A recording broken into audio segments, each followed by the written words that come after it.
Alrighty, hello. Guess we'll just go camera for now. Good afternoon, everyone. Afternoon, evening, good evening. Whatever time it is for you. Give me half a second here. Pull up what I need to pull up here.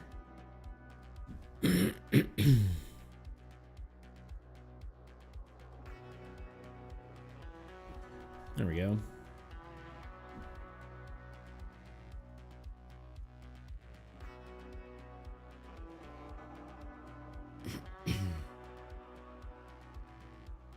I figured today we can talk about the BlackThornProd video and kind of just go over that kind of thing. We'll see how many people show up and how worth it is gonna be talking about it, but I think it'd be cool to just talk about it regardless though. Full display. There we go. Yeah, I think it'd be cool to just kind of go over the whole experience and yeah, and sort of explain any of the stuff about the game and the creation process and all that kind of stuff. I think that would be kind of fun. So that's the plan at least, but probably give it just a few minutes because I just started stream, so see if people show up and then we'll go into it. Before that, Maximus, yo, what's up? Oh, did the test not work? I did it again, didn't I? This is why we have the test. You barely made it.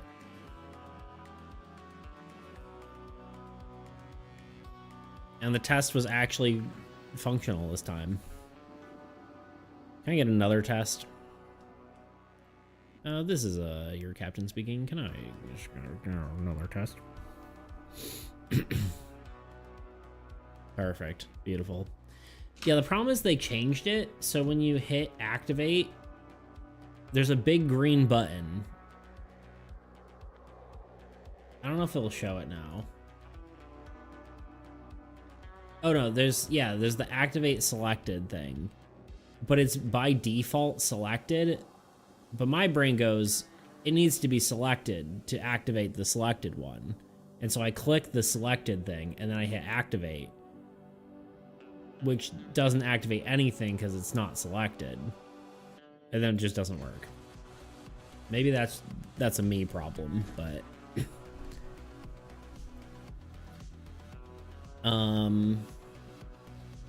but yeah, so that's fun. I guess I'll pull Dexterous as well while we're chilling for a minute. TLDR, stupid, exactly. Either me or the program, not sure. Maybe both.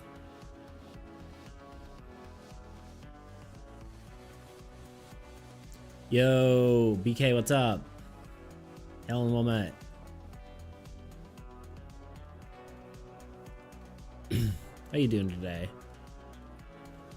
Gonna be lurking. Cool. Sounds good to me. I appreciate you being here.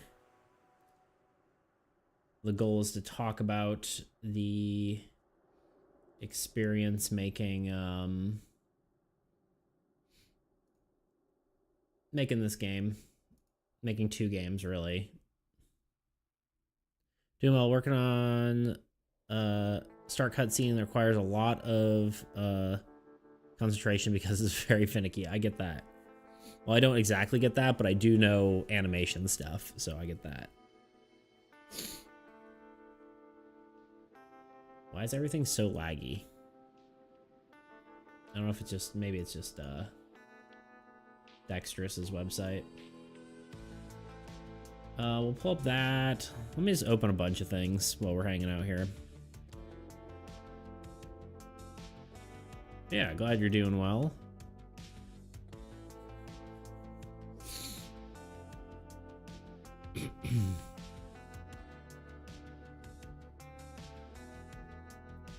Give me a second to open this too. And we'll just talk. We'll chat. And then after chatting, we'll probably just work on what's it called? Some armies against entropy, more than likely.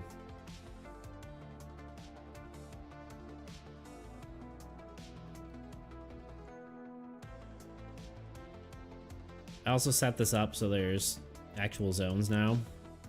I do like how I unintentionally picked my own colors with the exception of pink. But yeah. I don't know if we need to go over like the whole video. I don't know if it'd be fun to watch the other devs sections or not. But I was meaning to ask, if we were going to play with friends, it's cool. Is it cool if we use the beta? Oh yeah, no, totally, dude. Yeah. I mean, as long as you don't like give them the beta code, I'm fine with that. I mean, there is like, I am fully aware that that's just something that can happen, right? Like, but if you host the game, they should be able to just join you. So, but yeah, totally fine. I mean, obviously you can't, obviously the game can be played solo, but I'd prefer it to be, you know, like it is a co-op experience. So yeah, I do need to update the beta. Maybe I should do that. That could be something I do on stream.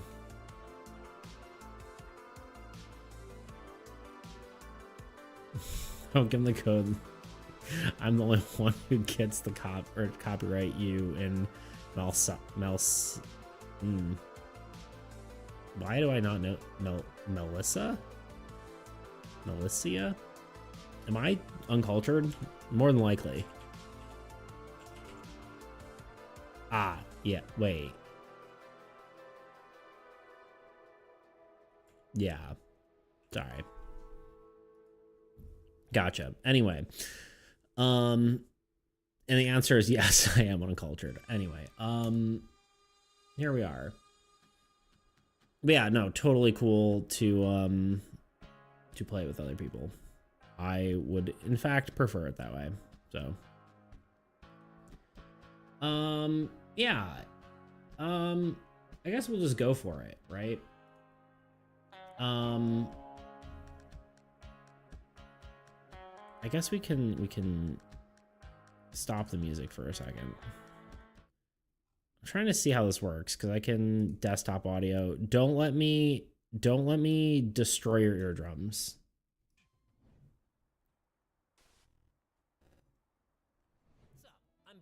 Making a survival horror themed board game in an hour is quite the challenge. That should be okay. Especially because unlike in a video game, you can't really rely on immersion to scare you. No creepy sounds, no moody environments, no jump scares. I could do scary artwork, yeah, but I don't really have time. And even if I did, when was the last time you were actually scared from a board game? There was a lot I wanted to like add to this video, but having to cut it down to like a minute and a half was like a lot. I'm kind of like, it's kind of ended up being good for like pacing and stuff like that, but I thought it was definitely interesting trying to get it down to that low. And no, Ouija boards don't count. Of course, I have my Ouija jokes. Luigi board, you know, whatever. Anyway, this is my art. I'm trying to remember like everything I was trying to say.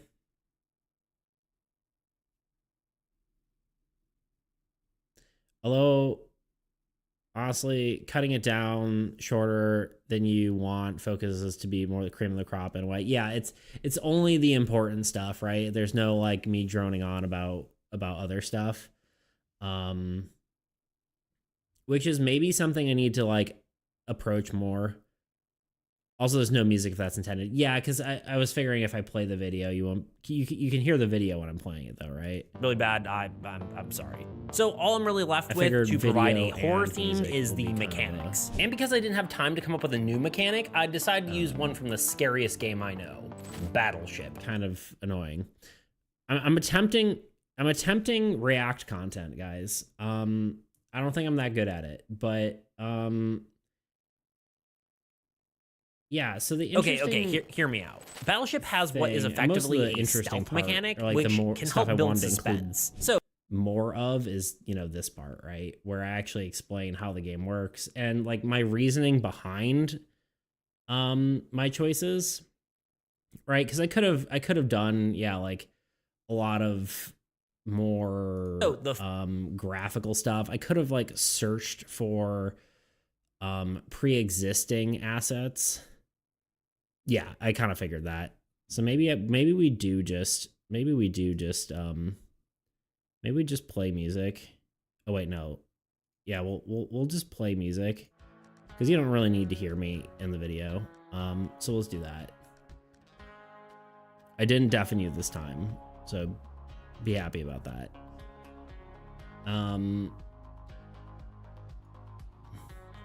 So yeah,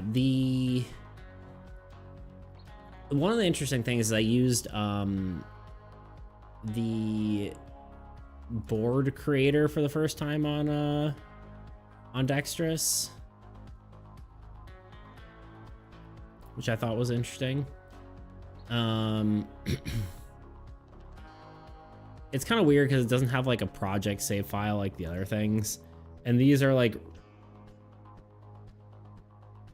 there definitely needs to be a better way for it to work, but I think I have, I mean, there's kind of like different boards you can go to, but I'm definitely just like upset I did the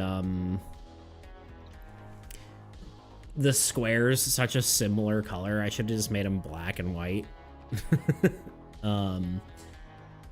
But because it's like almost like just not visible, right? It's okay, I guess, but it's not that great. So I really wish I did that a little bit better, but again, it was in an hour, so I didn't really have time to change it after I, you know, made the first mistake. This tool is cool, like in theory, but it doesn't work very well for, I mean, it's still in prototype, right? So they're still working on it. So I can't really be that mad about it, but that was interesting. You can like make different slots to have like different things on it. So you can just kind of put them in and out. But the weird part is like, I think you had to have like a blank space one as well, which was interesting. But, yeah, so that's cool. Cool, nifty program. It definitely feels in beta, but it was cool. We're just gonna eat this. There we go. Yeah, and like there were some, like, most of the, like, I asked my friends like what they thought about the video, and they're like, oh yeah, well, I wish like you could explain more about like how the game works. I'm like, I honestly don't have much more on how the game works. It's very like, you know, I don't have a rule set. You know, it's like, it was very wait, I don't have it open. It's fine, we don't need it. We don't really need to look at this game too long, but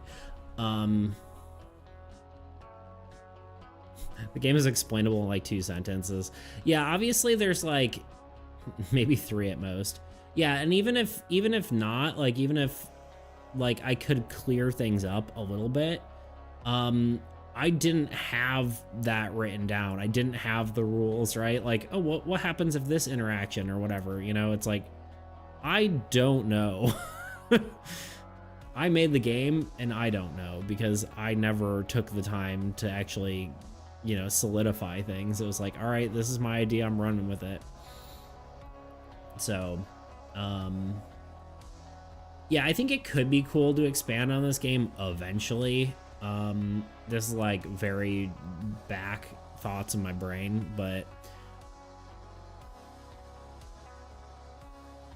With the monster and the player are both at the door at the same time. Oh no. Yeah, pretty much, but I think it's just because it was so fast that like listening to it is hard to absorb all the rules, just like whenever anyone explains a board game.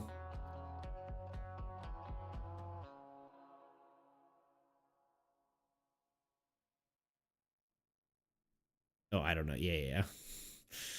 I don't know. Yeah. Um, or it could be Uno, another card game.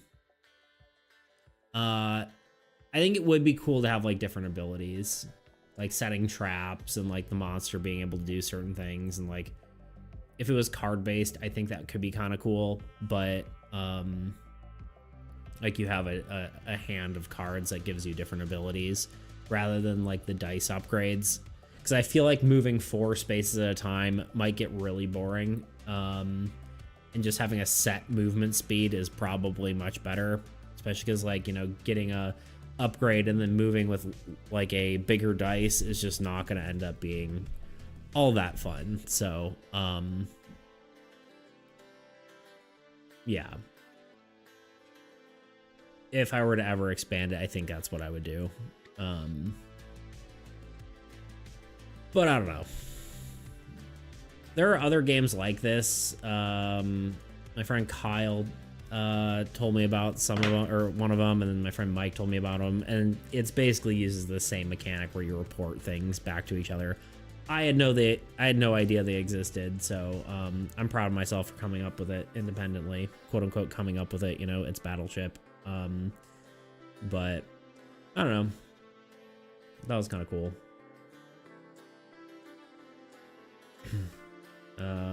Yeah, like I said, the upgrade thing probably isn't actually a fun mechanic, but I did like this a lot.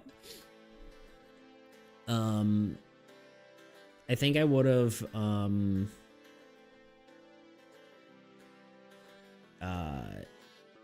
I would have liked to have more of them, but like really for the prototype, it's not like it even mattered. If we played it, you know, that would definitely be something I would want, but,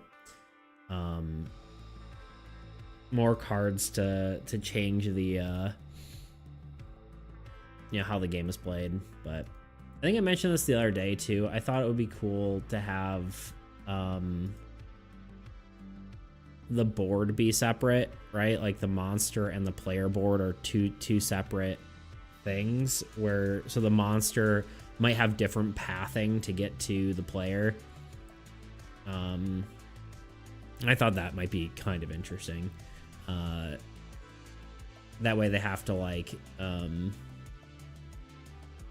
it kind of builds suspense a bit more because you don't know how the, like, even if the guy's close to you, you might not be able to get to you. So I thought that might be interesting, but well, arguably it's probably like, I've never played it, so it's kind of hard to say, but I think it's probably balanced in favor of the player, despite them having to do more. The monster landing in the exact same space as the player is probably a pretty unlikely scenario. Whichever side was weaker could be given alternate routes, etc. Yeah, exactly. I mean, basically like Among Us kind of thing, right? Like you go through vents and that kind of thing, or different things like that. I think could be interesting, right? There could be a lot of stuff added to it to make it more interesting. And part of me kind of wishes, like, I'm really happy with Blight of Blackridge, but part of me does wish I continued this a little bit more. I don't know how it would make it more survival-y though, right? I think adding survival aspects would probably have made it maybe more like diluted the game. Like obviously like traps and stuff might be considered survival, but when I think of survival game, I think like you have to be eating food and you have to be like, I mean, I talked about it in my video, right? Like everything should be trying to kill you. You can also make it the monster do something negative. Oh wait, You could also make the monster do something negative to the player outside of winning if the monster is adjacent to the player. Yeah, like, you know, potentially they could slow them or something like that. They could have debuffs, that kind of thing. I think could be cool. Like maybe the monster is next to you, start of the player turn, you roll 2 dice and move the lowest result. Yeah. If you roll doubles, you lose. Yeah, that would be kind of interesting. Yeah. Yeah, more rules to maybe balance it in the favor of, you know, the monster or the player, depending on what needs to be done, right? I should make it so I can have like a YouTube viewing thing, because like right now it's like cutting off half the thing. I guess I could do this, but I think that makes it like less visible.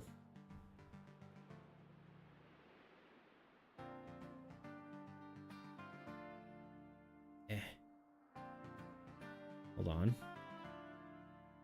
Let me cook.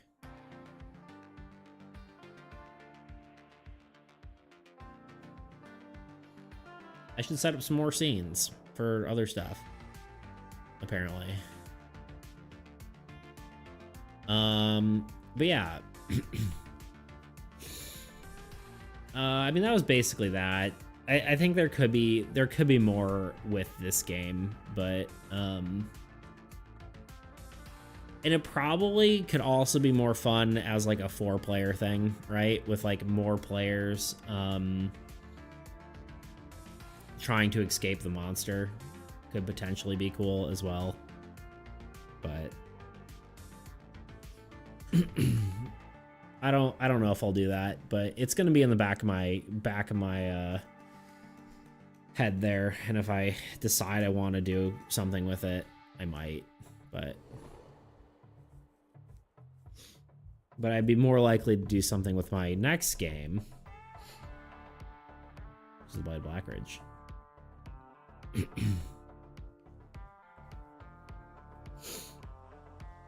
The game is so simple, it's basically infinite routes. You could go and add infinite content. I read that like so backwards, but I got the right point around. Yes, agreed. You could add a lot to it and go a lot of different directions to expand upon it. If this was a competition where you could have added, like you did one version of the game for, like you did a 1 hour experience, and then you did build upon the game for the rest, like for the rest of the challenge for the next like 24 hours. If it was like incremental like that, I definitely would have just kept with the first game. And then just added to it in some way, but I'm happy with how it ended up turning out. Me talking. Yeah, I guess the biggest reason I moved to this is because I thought it was going to be easier to implement the survival horror aspect, right? The survival aspect of the horror aspect. That said, I don't know if I did as well on the horror portion. I mean, yeah, there's monsters and stuff like that, but I think I could have probably done better. I don't know exactly how I would have done that, but I'm kind of happy I focused on the survival aspect, because most people who watch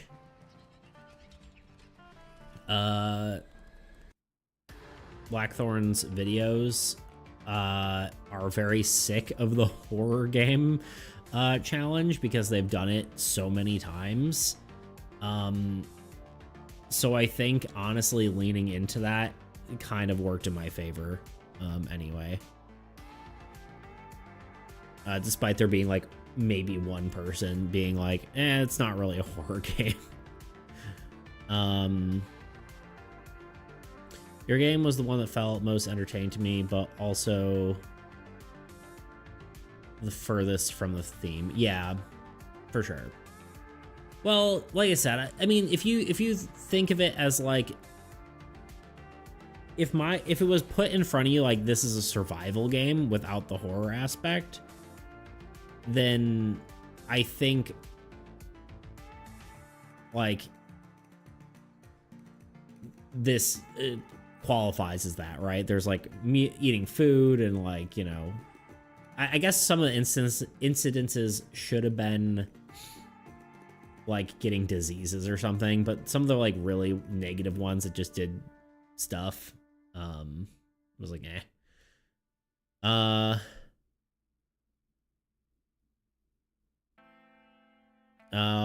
also the Godot game wasn't scary either. IMO more like those horror games that aren't actually scary, just themed. Yeah, that's fair. Yeah, honestly, from the comments, it seemed like people liked the Godot and my game the most, I would say, just based on, you know, comments. And I really love the art style of Bradney's game.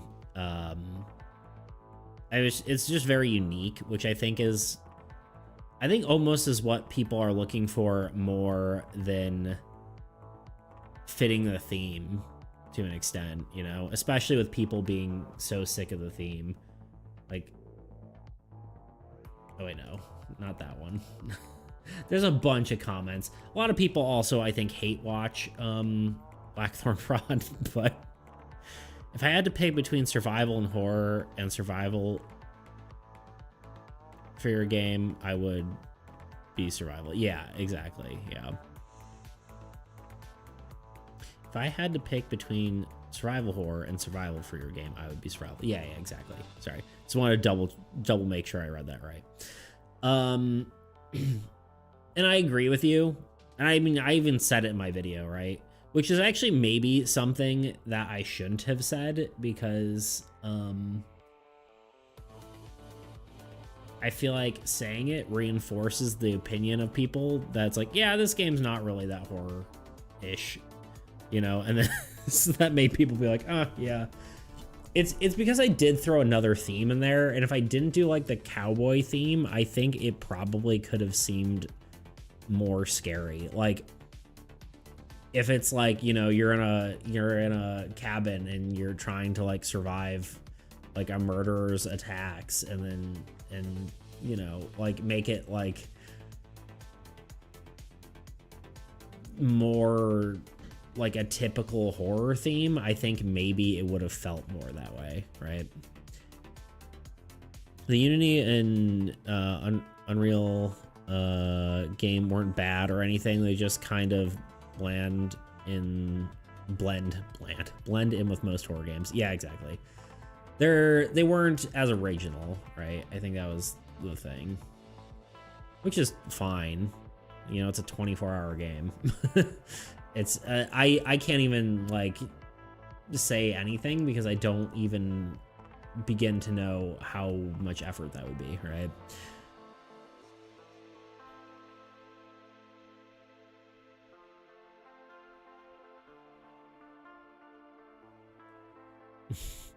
On a strategical standpoint, you shouldn't have said it's not really a horror game. Yeah, but who really cares? It's a game jam, not a hackathon. Yeah, exactly. Yeah. Not really a problem, right? I thought it was worth admitting. It's kind of like one of those things that's like, in a short period of time, I could have maybe come up with a better idea if I had more time that fit the theme more, but it's also my like inexperience with horror games, I guess, right? Like, I don't really play horror games, and I wanted to have some sort of unique take on it, and then using Hunt Showdown as an inspiration, which arguably isn't a survival horror game, really. I mean, it's kind of a survival game, but there's not really that much like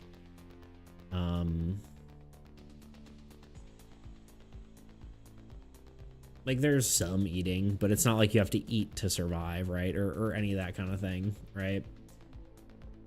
It's not like you're contracting diseases or... I'm actually curious what, like, the definition of a survival horror game is, right? Because... And I can't even, like, think of an exact example, really. Let me look up survival horror games real quick, because I'm curious now.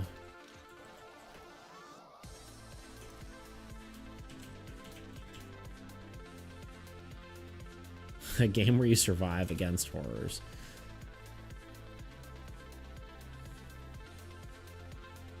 Yeah, but like, how does that differ from any horror game, right?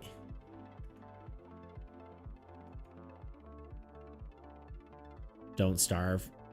Yeah, but like, is Don't Starve really that horror-esque? I mean, it is. Like, that's honestly like my other half of my inspiration. Also, sup, Joshua? How are you doing today? How was your day? There's resource management in survival horror games. Yeah, I guess that's it, right? I don't play enough of them. Like, I see a bunch of, like, you know, Silent Hill, Resident Evil, all that kind of stuff. Never played them.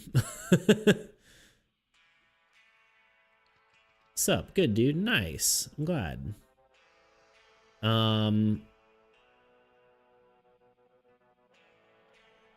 So, like, I don't know.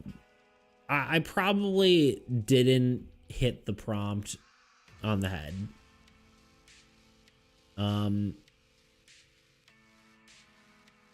So, like, in fairness, yeah, and I knew going into it that it wasn't like if you take Minecraft and add hostile mobs and jump scares, when you die and becomes a survival horror technically, right? Yeah.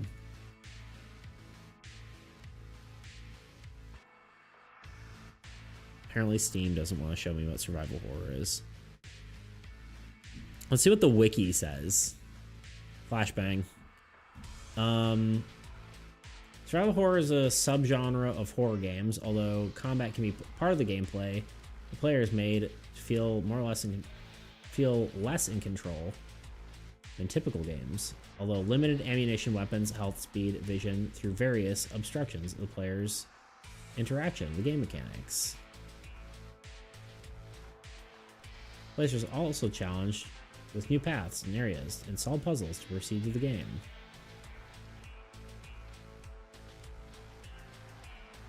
Dark maze-like environments. The term survival horror. Resident Evil games. I think Amnesia would be a good one. Yeah, see, I literally haven't played any of them. That's my problem.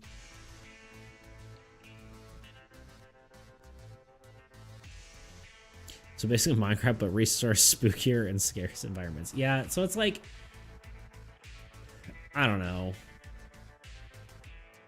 Also, a lot of times subgenres are so, like, poorly worded. Like, something can be called a specific type of game and not really be... There can be, like, 20 examples of survival horror that are nothing alike, right? Yeah, well, I don't know how you make a survival horror board game either. You can't make spooky environments. Yeah, exactly. I could have made it like a very like lore heavy game, like you're, you know, I write a book basically, right? And make it very story oriented, and then just have like you play through a story like a what is it? A choose your own adventure, right? That would probably be the only real way to do it. But then how do you make that's like more just the horror aspect, not the survival aspect, right? You can't make resources scarce. You need, and you did do that. Or you can make resources scarce, and you did an excellent, God, I can't talk. You did that to an extent. Wow, I cannot talk. Sure, you could go into the woods for week, and whoever wins gets to eat trail mix. There you go. Yeah, honestly, I think the probably biggest thing that was a disservice to it feeling like a survival horror game is the addition of the cowboy part, honestly. I think if I just like leaned into like a more existing IP for horror, I think it would have been more appealing, you know, for that not that anyone's really, this is me overanalyzing it, not that like there's really that many people are saying, literally I think one person said that I didn't that I didn't understand the prompt, so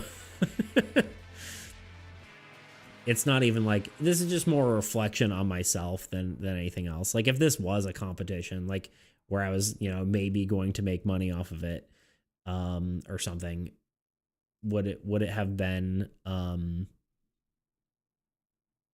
you know, would it be something that I could win with, right? That's just more of a reflection than anything, right? Just realized survival horror games all have action. How do you do that in a board game? The most action in a card game I can have screaming Uno, yeah. Spoons, you know? Quick time events. Which is basically what Uno is. It's just a quick time event. That's funny. I find that funny.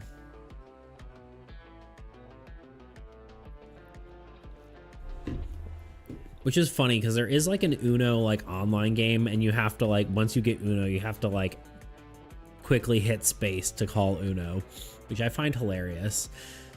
I also find it hilarious that Uno even has the like Uno concept. Like you don't even need the game to have it, so you have to say Uno.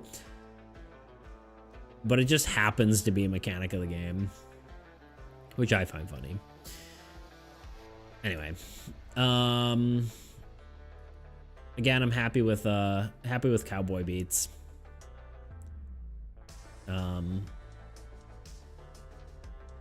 I thought it was good for the video. I want to do more of that. Although, you know, I'm mostly working on armies, so it's not like it really can be that much different. But really happy with animating these things. The cards are pretty, like, I've done that before, but the sort of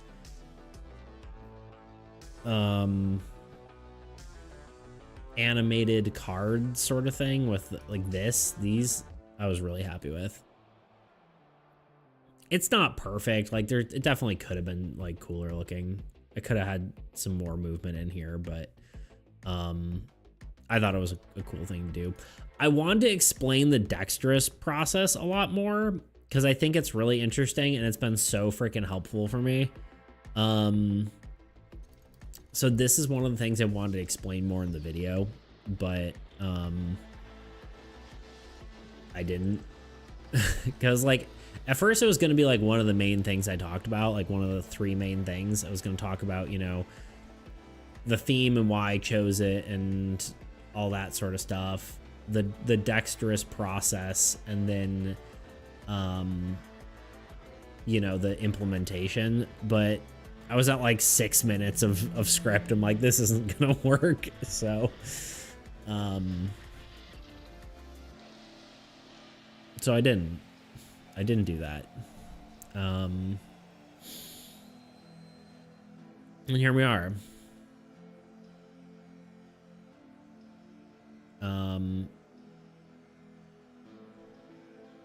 Very happy with this art. I've said it a billion times now, but I'm very happy with the just this specific card, but I do like the art in general. A lot of it was tracing, not gonna lie. I did go over it, like grab some images on what's it called?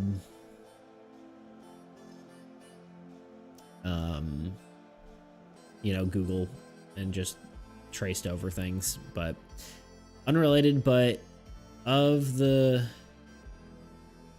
opinion that game jams and similar creating things around a theme competitions get better the more hyper specific the theme gets. Yeah, I think that's pretty true. I guess I was thinking that through. I don't think I've played enough games, like game jam games, to like have an opinion on like whether the game itself is better. I could potentially see I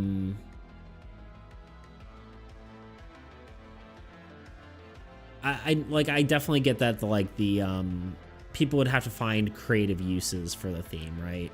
I think it has to be like nebulous enough for people to find some sort of creativity in the theme, but also specific enough that, you know, it's not like you could do anything with the theme, right?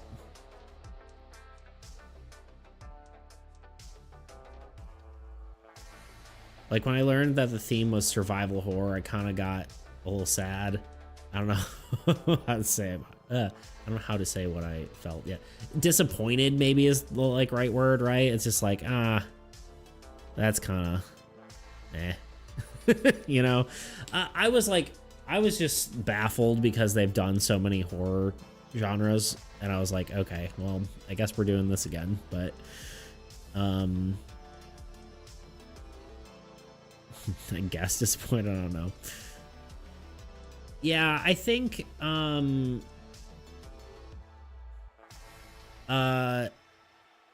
like one of their other things, like they're ones that the actual competitions they do, they have a lot more interesting, I'd say interesting themes. Like the guy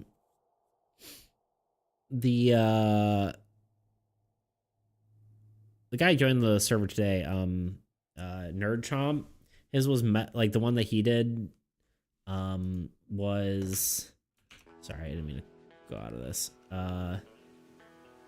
The theme that they did was Metamorphosis, which I thought was interesting. Like, why not make a theme living objects or something for an example? Yeah.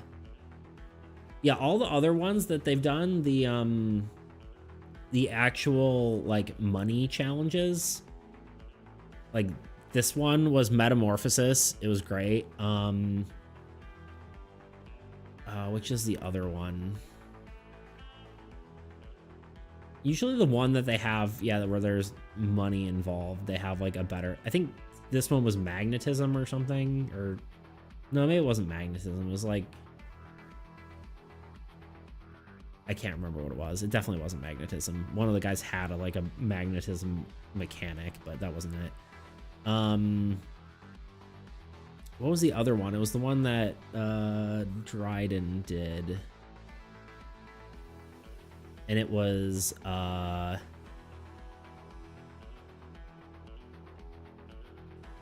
god, I can't remember what I'm failing horribly at explaining this, especially because I don't know which one it was. And it was like a Latin term, right? It was like life after death kind of deal is basically what it meant, which I thought was kind of cool. Well, maybe BlackThornProd keeps doing horror for the non-monetary videos to garner hate a little bit because hate gets engagement, etc. Maybe, honestly. I think they honestly they enjoy it. There are definitely people who who hate watch them, but a lot of time it's because like the like a dev does something that like, because a lot of them it's like the non-communication challenge, and so a a lot of it is like people messing up, like changing a game completely, like in the middle of the game, where it's like, oh yeah, this is an RTS, and they're like, yeah, well, I didn't like that, so now it's a first-person shooter. You know, it's like, well, now the creator before them didn't do anything, right? So can't blame them. Hey, watchers make creators mad money. I guess so. Maybe I need to be more controversial. Not really. I couldn't handle that. But yeah. I don't know. Either way. I think they just like horror genre, honestly, though. I think that's really what it is. And they just want to see more horror games, which, you know, good on them. They've, it's their channel. They can do what they want,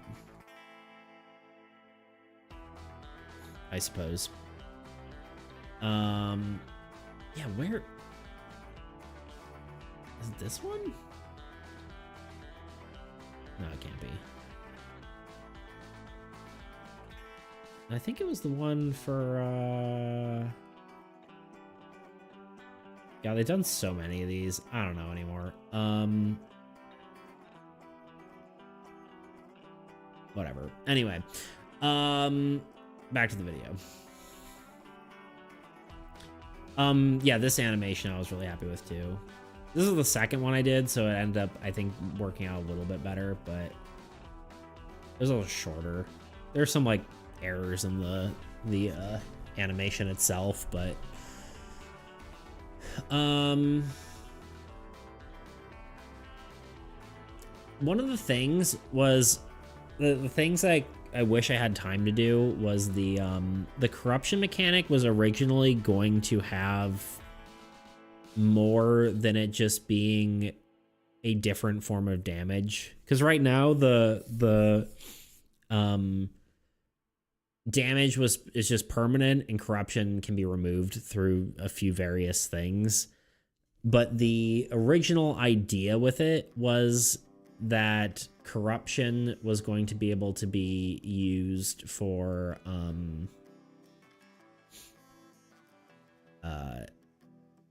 various things. Like, it was kind of a resource. I think the thought process is that I really like game mechanics when a player dies, they can still do stuff. Okay.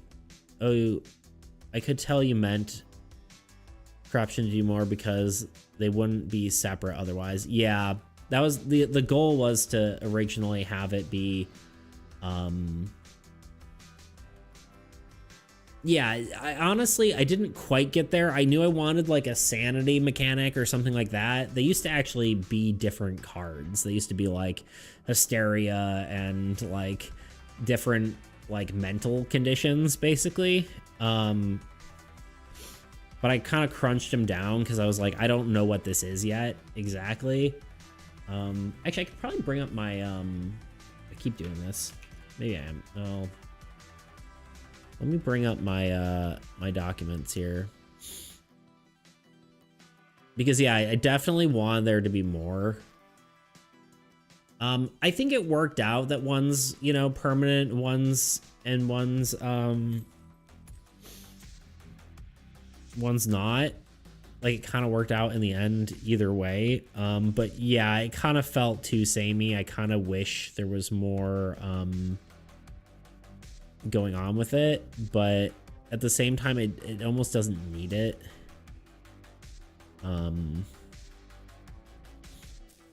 There is a potential that I just remove one or the other, right? If I were to work on it more.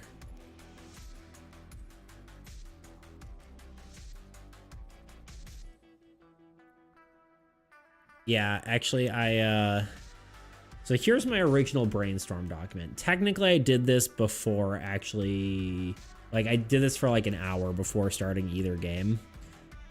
Which I don't know if that's technically cheating, but I feel like coming up with ideas before an hour game jam or an hour game felt fair. I mean, it's just a bullet point list, right? So I don't know. Maybe I wasn't supposed to do that, but I think everyone kind of did that. So you can't just jump in and make a game. Or Battleship. Yep. That's basically what it was. I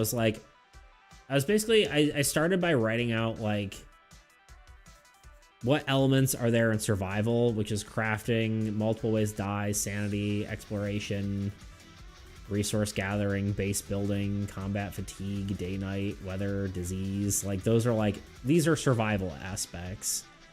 Horror is, you know, scary, jump scare, being chased, atmosphere, tension. Like there's a lot of these things, you know, monsters, puzzles, stealth. I mostly leaned into the creature aspect. There's really nothing, and maybe atmosphere, right? Cheater, I know. But they said there's 1 hour to make the game, not come up with the game, right?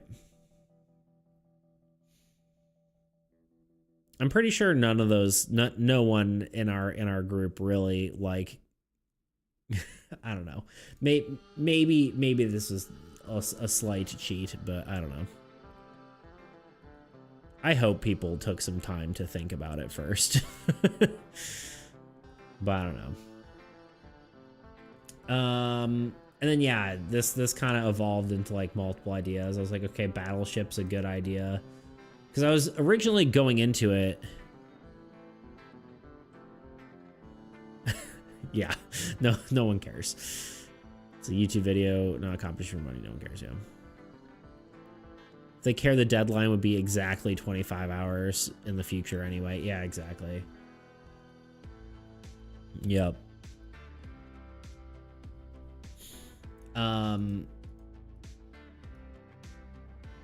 But yeah, I knew I wanted to base, like for the Battleship one, I knew I wanted to base it on a simple game. Originally, I was thinking like, okay, tic-tac-toe or something like that, right?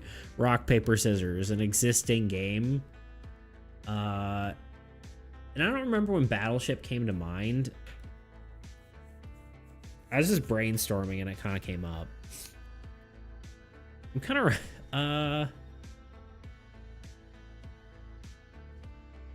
yeah, I don't know, but it kind of came up randomly when I was just like searching basic games, and then dice rolling, and basically all that was just I wrote down. This was my rule book for the game one, honestly.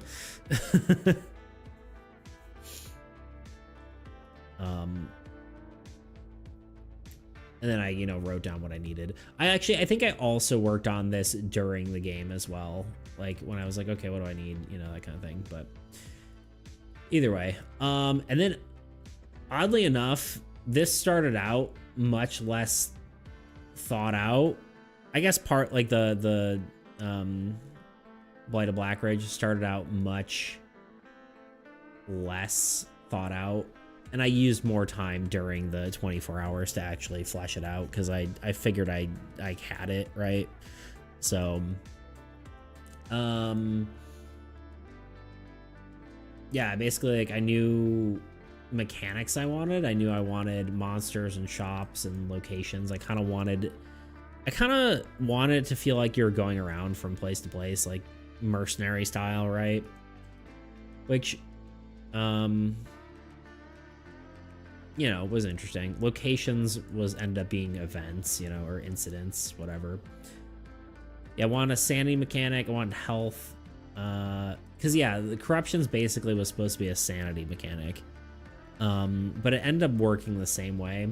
Do I even say corrupted abilities? They cost sanity, which is, I mean, technically, yeah, you take it. Actually didn't write the health resource, health being your inventory slots in here, but that was one of the early ideas.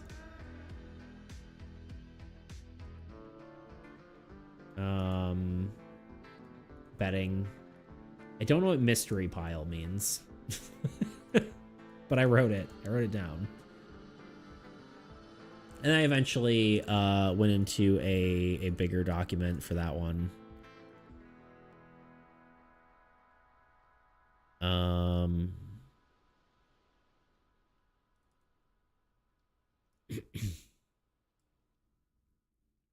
got our censored mod code there.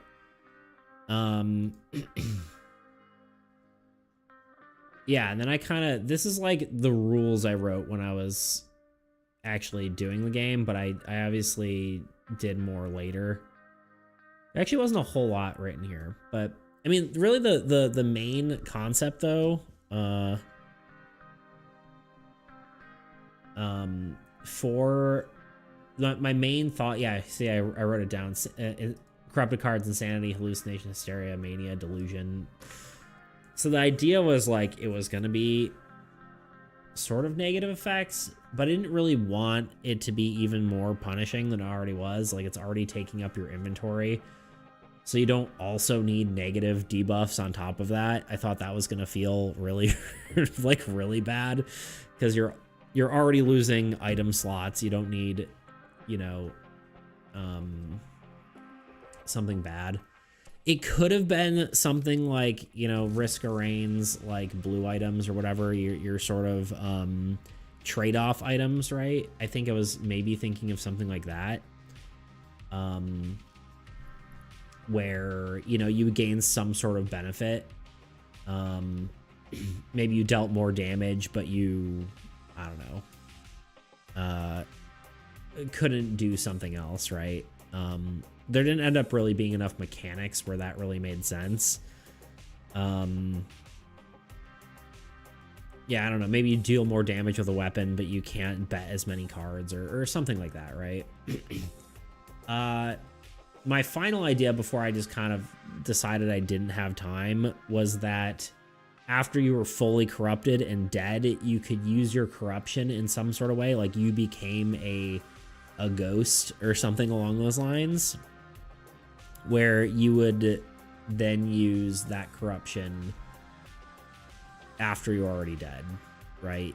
You became one of the monsters that you were trying to kill, right? That was the real idea with corruption. That was like the main concept.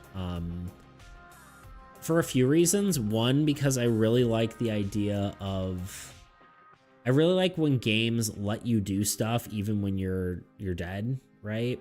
There's not actually a whole lot of examples. You know, you have your sort of like simple examples, not like exactly when you're dead, but like, you know, getting downed in a lot of games where you can get picked back up. That's, you know, maybe an example. Enter the Gungeon, I think, had it where you could just like lightly attack people when you're a ghost. And I thought even just having that like means something, right? Finding Isaac multiplayer where you're basically useless, but you still technically attack. Yeah, exactly. I think Enter the Gungeon is the same way, right? It feels like you have some sort of feel to that, right? It feels good. There's that like wizard card game I talked about in my like magic video, the Mad Lib Magic video. And that one had like some sort of like where you gained cards if you died, and then you could use those cards in your next round, which I thought that was kind of cool. Which basically, like, you know, a little bit of a comeback mechanic, but this instead would just be you can just harass the other players and do things. I don't know how that would work now that I'm like looking at the game from like a step back, right? Colin, you know, what's up? Like the idea of post-death actions as a player, it's really nice to not be eliminated entirely. It's one of my big problems with games. Bang, if you've heard of that. I don't think I have. But yeah, welcome in. How you doing today?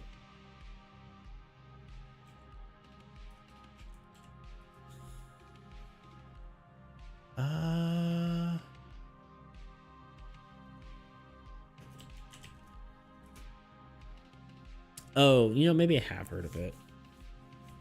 I don't know anything about it, but I think I've heard of it. But yeah, I really wanted to It looks like my game. That's the funny part.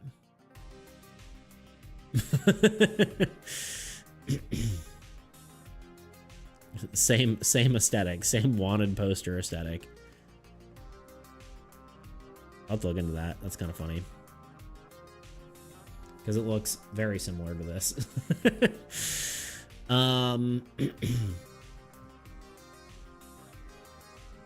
Essentially, there's no way for you to get back. Dying and being completely useless sucks. Yeah, exactly. So, like, thought maybe having the corruption do something like that. That was the idea. That was the intention. I didn't have time, unfortunately. But I definitely would like to do something with that. Well, I'm not 100% certain. If I decide to, like, you know, polish this game, because that's really all I would do, I think. I don't think I would really... I could maybe add a few cards, but I don't think I would go super crazy doing a ton with it. That would maybe be the craziest thing I would do, is adding some sort of functionality to corruption. But I don't know how that would work. I mean, potentially they could just be like, this could be the back of the card, and then the other side has like some sort of ability, and then when you die, you get to you know, start doing stuff. And part of the idea of that too was what I really wanted was for players to not know when you've died, right? When you died and became a ghost or whatever, the concept was that you wouldn't they wouldn't know that you're a monster. You would like bet on things still, but no one would know that you had been eliminated and that you're just fighting against everyone. That was the original idea. I don't know how that would implement now, but I kind of like the idea that you're just like a secret agent trying to, like, almost like a social deduction game, but no one realized it had turned into a social deduction game at that point, you know? Like, it's werewolf, except it's not werewolf. It's Monopoly at the beginning, and then it turns into werewolf.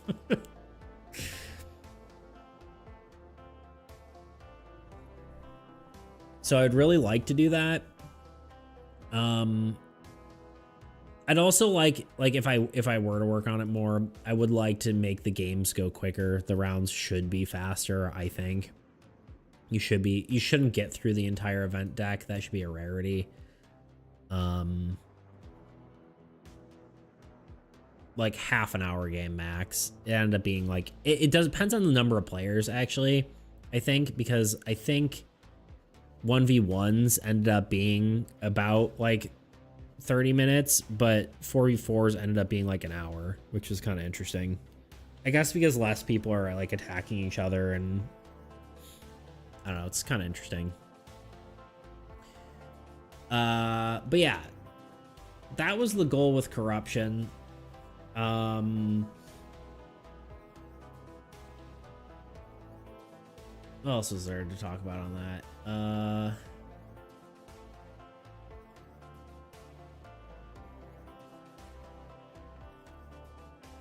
I did take, like, playtesting was huge. That was one of the other big things I wanted to talk about, was playtesting.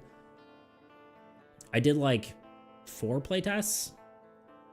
The game from playtest 1 to 3 was just not fun. I was like, it was not good. In fact, it was pretty miserable. The biggest thing is that you could skip all events. Like, that was the thing I originally had. Like, monster events were just something you could decide to not participate in. And they had no detriments, which is fine in a sense, but the thing is, rations were the only thing, and like any rewards that these gave were always rations, sort of, to a point. Which was fine because, you know, mealtime was like the important part. But really what it ended up being is everyone just passed on every event and just waited to die, basically. And you just pay your meal and you just try not to starve to death. And you just skip out on pretty much everything. And it just got really, really boring. And you maybe participate in an event when you need some rations, but otherwise you just stay out of it. And then when I forced betting to be a thing, it just got like 10 times more fun. It's kind of insane how much more fun it was, but yeah, so the playtesting really helped go through that. Obviously it helped catch like a lot of like the weird clerical errors and like my terrible spelling and stuff like that.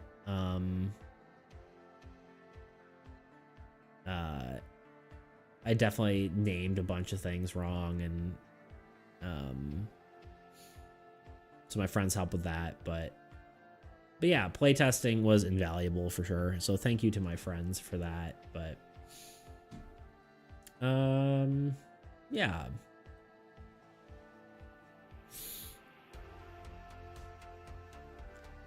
I did print some cards. Look at that. Beautiful, right? Not that they're actually like, they're actually printed slightly too small. So these cards make my hands look big, but it was fun to print them. It was mostly for the video, but it mostly show, hey, these can actually be physical materials. I just am not. I'm just using, I'm just using Tabletop Simulator as a means to an end. Your hands are huge. Thanks, dude. I appreciate that.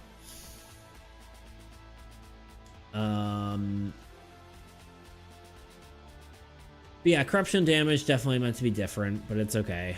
I'm trying to think if there's anything else I really thought would be interesting to talk about.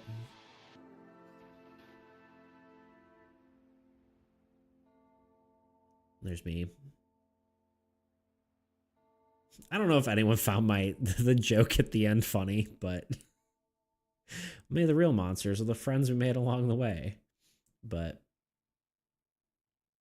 I was like, it's kind of like just a cheesy joke, so it's not really that funny, but I amused myself. So and then yeah, there's the whole play test, which I thought it went really well. I think everyone had fun, which was good. Entice, the editor of this, dual wielded, he I feel bad because he ended up having to edit like an hour and a half of footage to get it down to like 2.5 minutes, which feels bad, but good on him for that. Appreciate him for that. Also appreciate him for like getting me in here in the first place, right? So that was pretty awesome.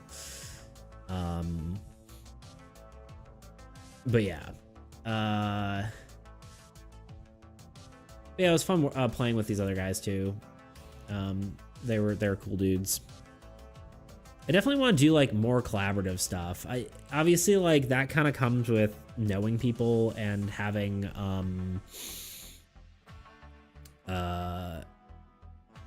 more popularity, right? I think I probably should start making like list of things, like channel goals and like things that I will do at those goals. Like I would love to do a game jam. I would love to do more collaborations. I'd like to do Tice also does stuff like he has a what's it called? He's done a few things where he does like stream makes a game together, which I think would be really cool. Like do a game jam, but like everyone works together rather than it being, you know, a competition. So basically, you know, chat makes, in his example, right, they would do art or come up with code or that kind of stuff. But for me, I think it'd be cool to like people would design cards and art and that kind of stuff. And you could put it all together and make a game. I think that would be really, really cool. I would love to do something like that. But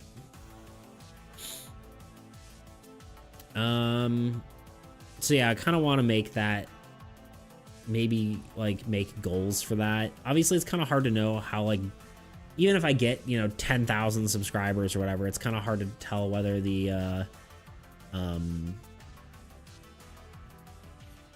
whether that like can be a goal or anything. I mean, making a game with viewers would be cool, but you need a little bit of an audience. Yeah, I mean, basically we're doing that, you know. Just kidding. You get friends in on it, that'd be nice too, I guess. Yeah, no, for sure. But yeah, no, that's kind of what I'm getting at, is like I feel like I need to like establish goals for a number of like people we would need to do that, right? Which really just means I need more followers for that, right? We need to grow past our little tiny you know, amount of people. Although, you know, granted, I think things have gotten a lot we've gotten a lot more people. Like there's more consistent there's a lot more people who are consistent, right? I would say you're the most consistent, Maximus, obviously, but we also have like Thunder's been stopping by lately, and of course I just blanked on like everyone's name. We haven't seen there's some people who have like come and go, but Gladiator, you know, all of them people. Aiden, there we go. Names, they're popping in my head again. You know when you try to like think of something and then all your knowledge slips out of your brain, you don't remember anything.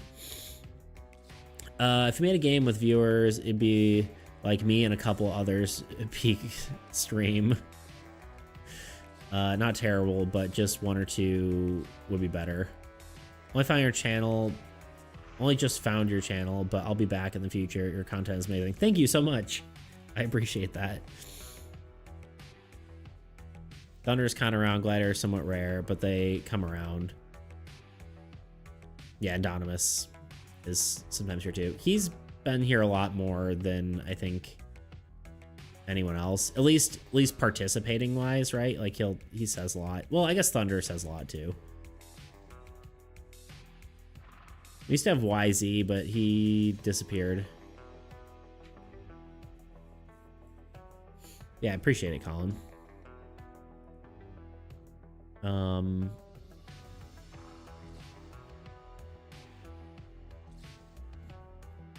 Yeah, so that'll be cool. I definitely want to do more once we get more people, but obviously that takes time.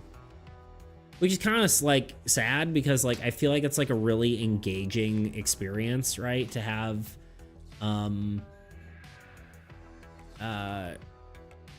you know, it would be something that people would watch and find cool, right? But you have to have an audience to do it, right?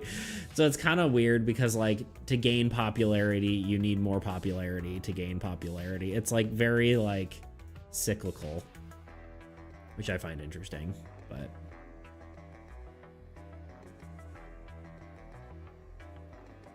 you need viewers to make the content to get the viewers to make the content. Exactly.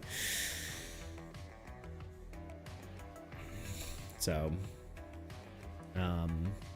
but yeah, I would say we're getting more consistent people, which I think is good. And I'm excited about that. There is growth. We are seeing it, right? Yeah, it's interesting because this game, after a Stop Shut died, it went on for like another like good amount of time. But he had to go anyway, and he was like, and then I guess that's just where we ended the video. But anyway, I think that's everything for talk on that, unless y'all have any questions. It was a fun experience for sure.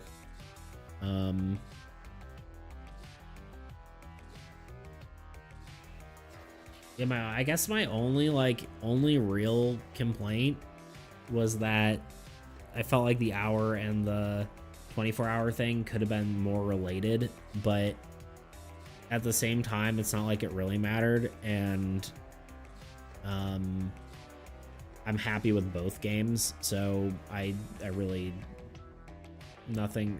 There's literally no, like, I can't even complain. So here we are. I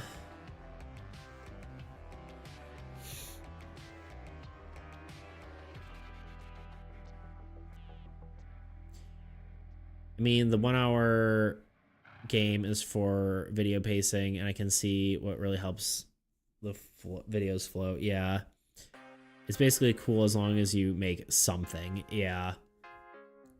Yeah, I think really like the way they should format it is like how a lot of these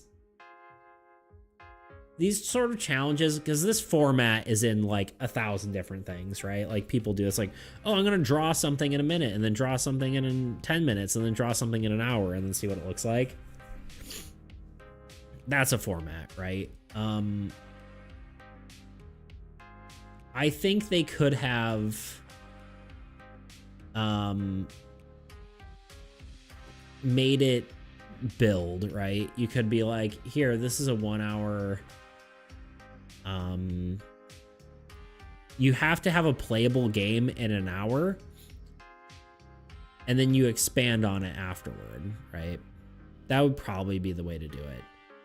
Although arguably, I think it would almost just been cooler if they're like, once we give you the prompt, you have 48 hours to create one game. But honestly, again, I'm proud of both games. So it's like at first that was my initial feeling, right? I was like, why even? But I'm happy with both of them, so I'm not even mad. Yeah, that's why jams take weeks. Yeah, for sure. Well, I mean, some are 24-hour ones like this, right? There are some 24-hour game jams, but most of them are usually like a week or two. Which I think Armies was 2 weeks. Yeah, it was a 2-week game jam. The land jam. Anyway,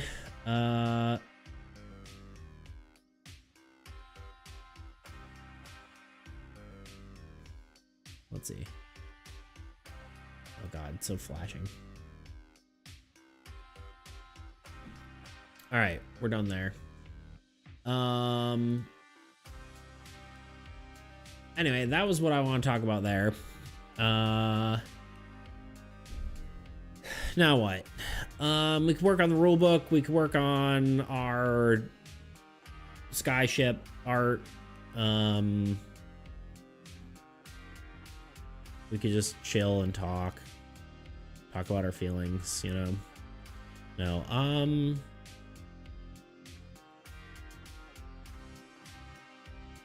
don't know what else we want to do.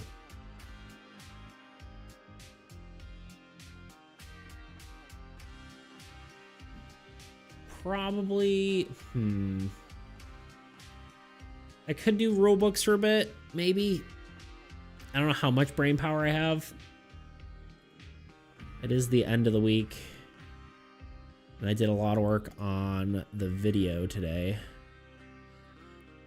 But despite how I sound with yawning, I do have a decent amount of energy.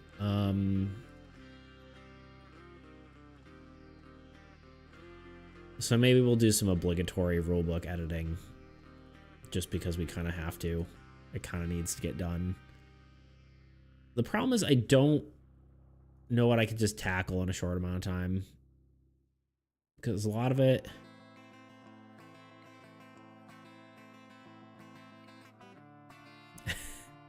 Drawing rules are both fine, or you could just go through with the cooking channel pivot. True.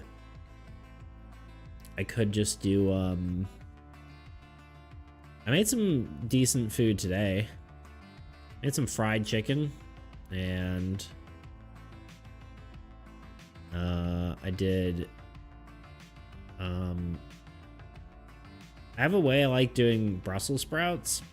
I know not everyone's a Brussels sprout fan, but cutting them in half, cooking them in the air fryer, tossing them in olive oil, garlic powder, and honey and salt and pepper.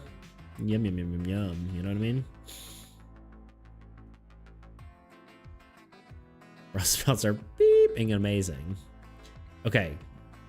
Maximus is a Brussels sprout fan. Good. I'm glad. I'm proud of you. Yeah, if you ever tried them with honey on them, it's worth it. I don't know if you have an air fryer, but I'd recommend my recipe. You just cut them in half. I would just enjoy boiling them with salt, I'm not gonna lie. I do too, but I just really like the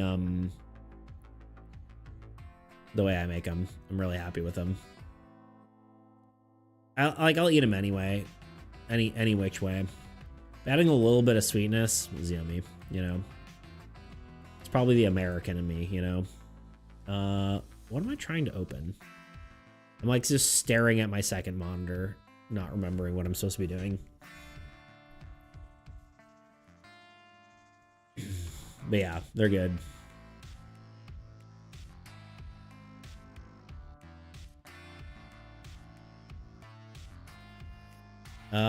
Armies against entropy. We need to open, I think I put it in, not in beta cards, it's in patch 1.1.5. Don't need this open. Sorry for flashing screens for a second here. Probably should have something I like put up over my screen while I'm like reorganizing stuff, so it's not just like flashing you with a bunch of screens. I don't know if that annoys you, but or anyone here, but it's probably not the best look. I never really thought about that. I know a lot of people do that, and I'm like, why are they hiding their screen? Like, yeah, maybe they'll show something on accident, but like, how bad could it be? But it's also like maybe annoying to just have flashing between screens. Here we are. Okay. We need to introduce... I'm gonna promote you to an epileptic form. Promote you in an... yeah, that's fair. That's... yeah. I can see that. You know, the more I look at this, the more I'm like, I can't do this right now. So let's do card art.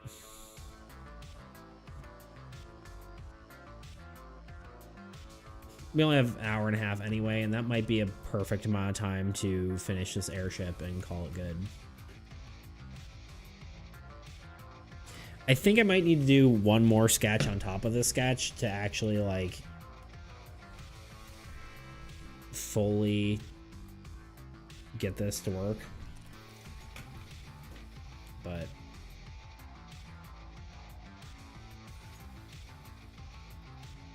right, these are my reference images I stole.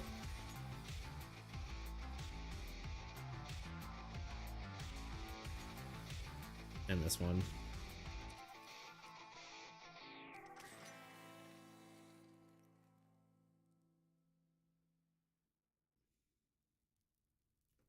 I like this ship, and then this one, and this one, and this one.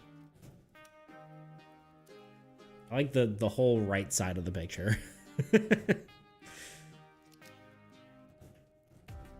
I kind of just got like a weird nostalgia trip. There was like a game that me and my brother played forever ago.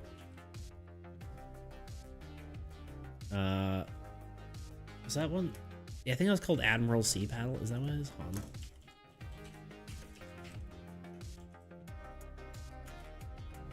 Yeah, Admiral Sea Battles. I think I remember seeing it way later and seeing that it's like was a very not good game, but just nostalgia blast real quick. Don't know if y'all have ever played Admiral Sea Battles, but you know, it was a game. I can't tell you much anything about it besides it was like a, I don't know, I remember it being interesting. So here we are.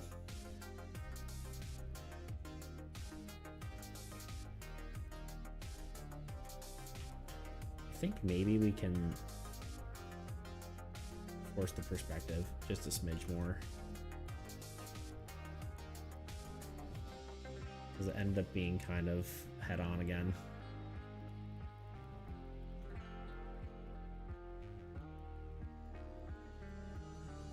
It's a few years too old for me to have played it, and I played older games than me. Yeah, for sure.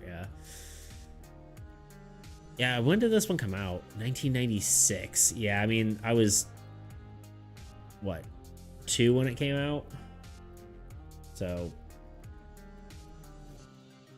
it's even an older game for me, really.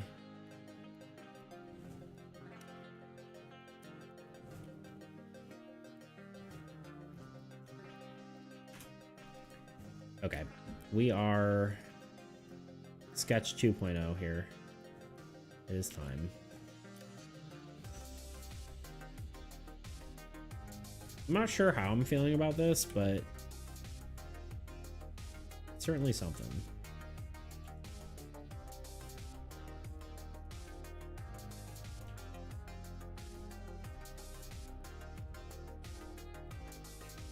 I guess this is like all behind.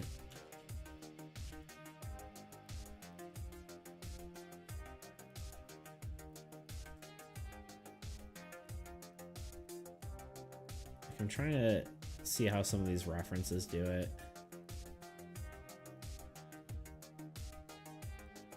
Because I like the cool details on stuff like here, like the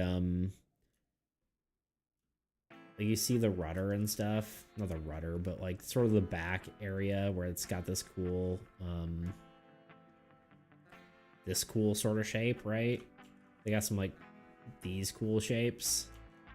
But then if you do too many sails, like they can, like this guy, it can like overlap all of them, right? That's why like these sort of sails are cool, right? The ones in the back.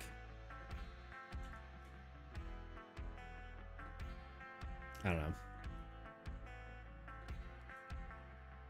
I almost kind of want to make, maybe the plan is partly to make the ship first and then figure out how sails can push it, you know?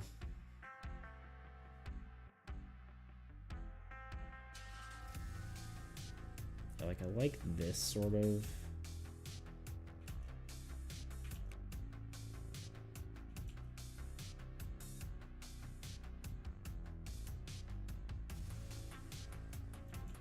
Like the shape where it kind of does one of these.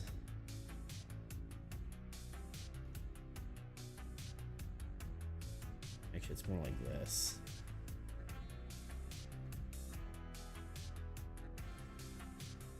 I don't know. We're experimenting here.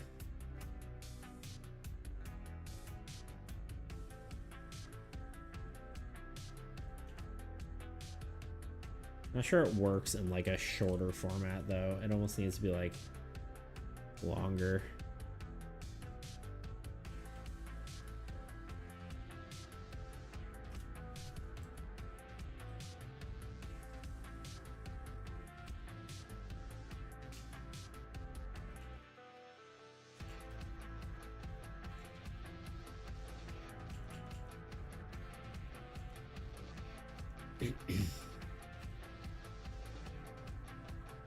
There's also ways to, like, speaking of trying not to give people epilepsy, there's also ways to, like, record your screen without like all the zooming in and zooming out that I do. I don't know how to do that, and that would be kind of interesting to figure out.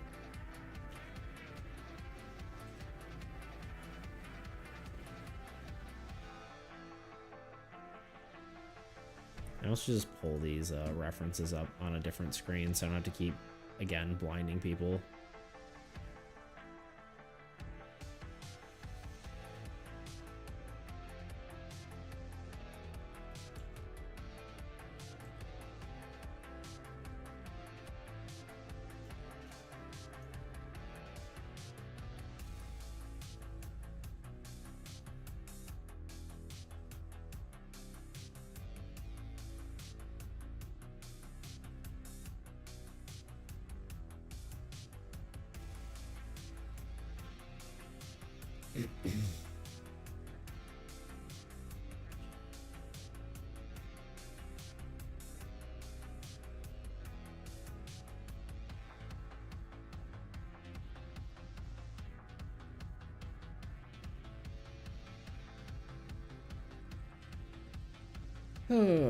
But yeah, you guys been up to anything interesting? Anyone do anything? Anyone got any plans for the weekend? I personally am probably just going to be working on stuff, but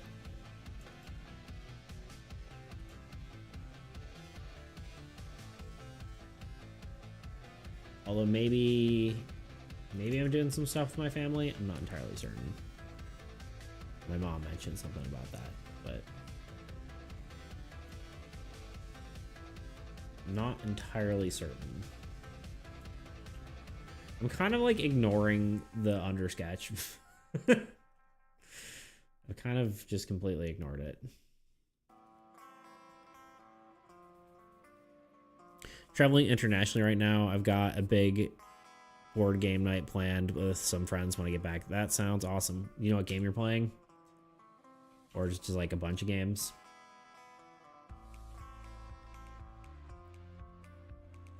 I wish I had board game nights. I kind of want to like get into like a local board game place, but I don't know, it's so weird to just like hang out with strangers to me. Not weird, but it's just like I'm not good at that. Twilight Imperium. So I'm getting ready for a long one. Let me look that up again.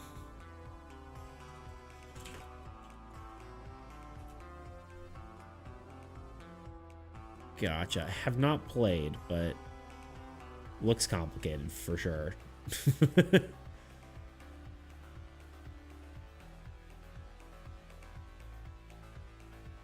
Yeah, I'll definitely have to check that out.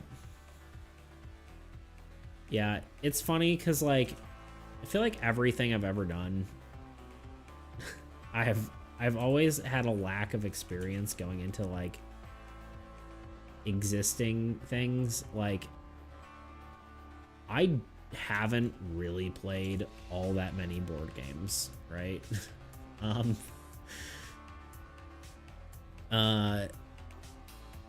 It was just like film school. I hadn't seen that many movies.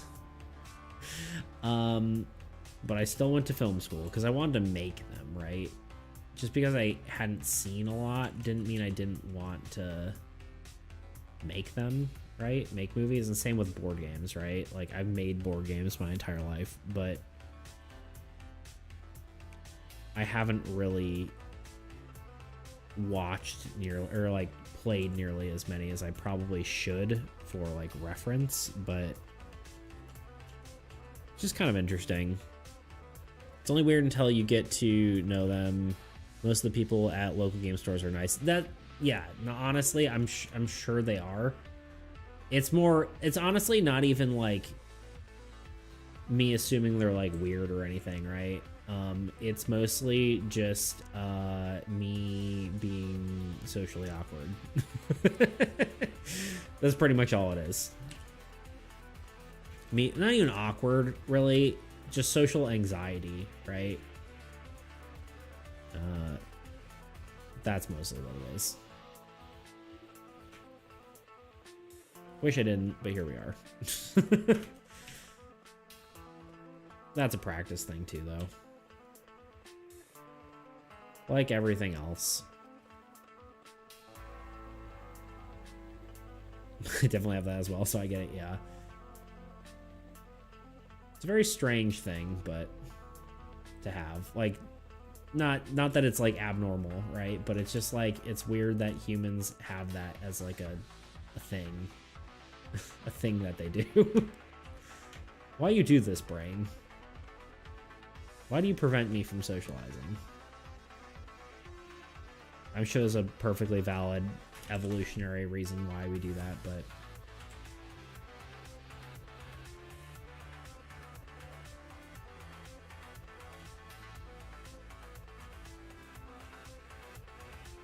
for anyone wondering what I'm drawing here, it is an airship. Probably could tell by the reference images that keep popping up, but just in case not, that's what we're drawing here.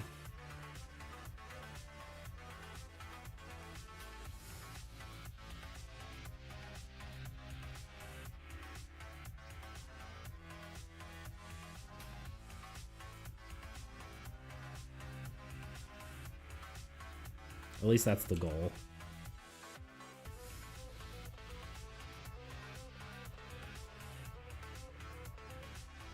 Yeah, I think it'd be cool to like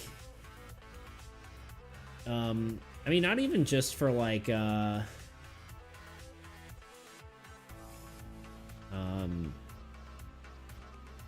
only because it'd be good to make friends to go to like a local board game place, but also because I think this was the other reference I was gonna look at. Yeah, I should move this one down here too. Wait, it's not over my thing. It'd be cool to like just be able to play test with people too. Like, I'm sure, you know, if people like board games, they can play test my game, you know? It's a good, both a good,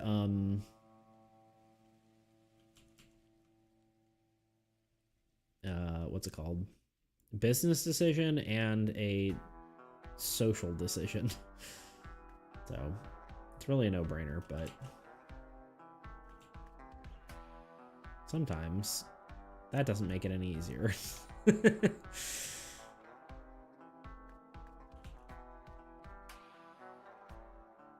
Really leaning into the fish thing, apparently.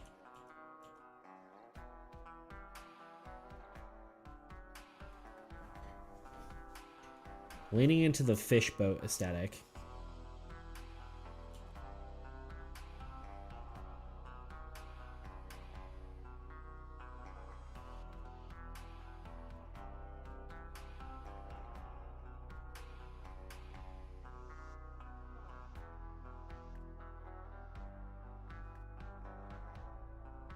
I'm not sure if I'm cool with that or not.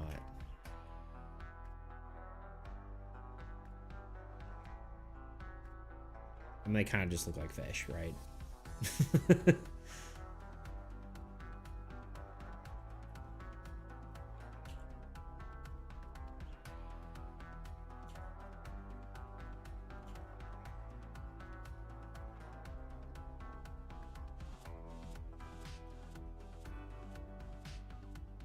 Airfish.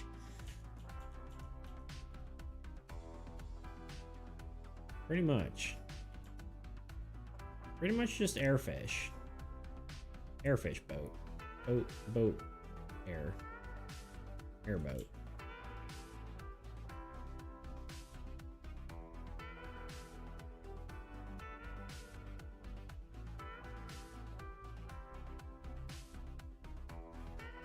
Yeah, I'm not sure how I feel about all of it, to be honest.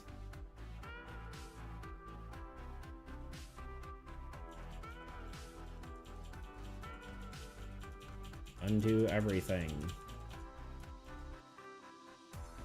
Yeah, I think I like just the... We're just gonna lean into it.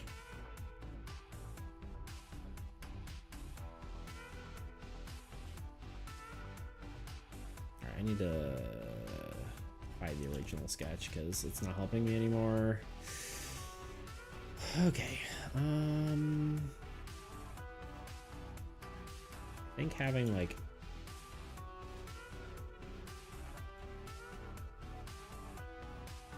seeing how these like connect is probably a good way to think about this too.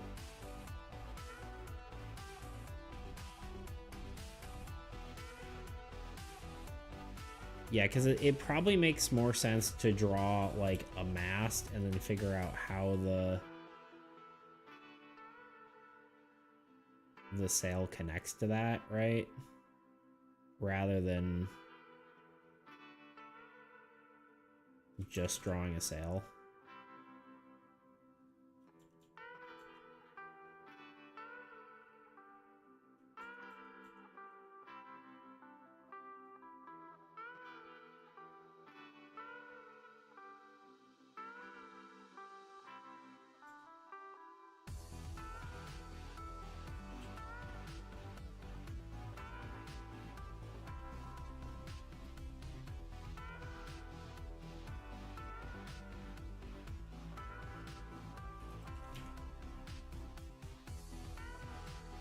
I think the thing I'm least happy with right now is the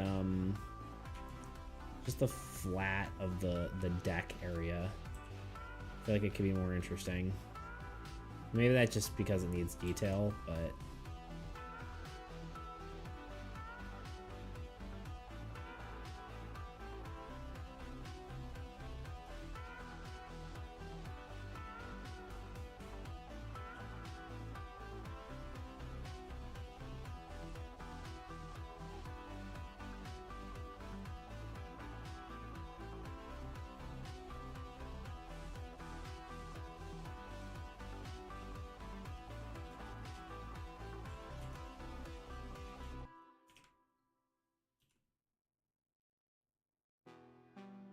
I feel like it doesn't make sense for the. Let me try this one more time.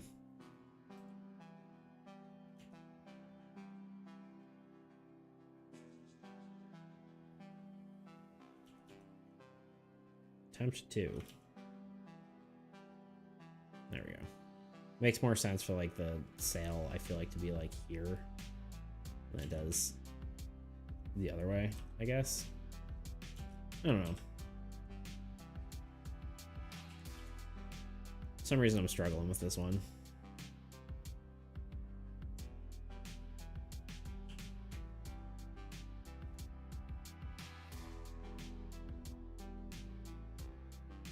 It's harder to draw, I guess, this on a perspective compared to like... No, okay. Like these are really interesting, but on a perspective, like a lot of the sails end up overlapping each other. Well, maybe not. Well, I guess like this one front on, right? Like all these sails are just gonna be overlapping each other. Which I guess is like part of the reason to like look at this guy. Because it's kind of already on a similar angle to what I'm looking for.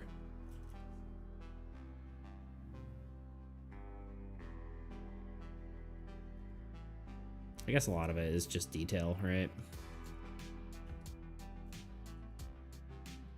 And yet again, I keep shrinking this whole thing.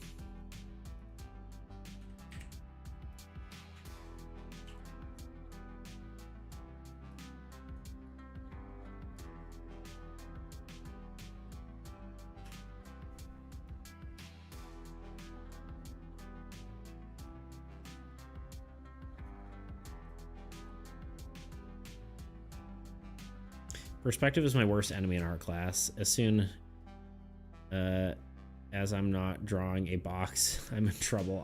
I 100% agree. I'm not great at it. There is a reason I chose the art style I did for this game, and it is because I just can't, you know? I chose something that I could do, right? I chose something I'm capable of. But it is good to have things that do push you, right? So every now and then there's going to be a card where I just can't quite do it. Not can't quite do it, but it's difficult to do, right?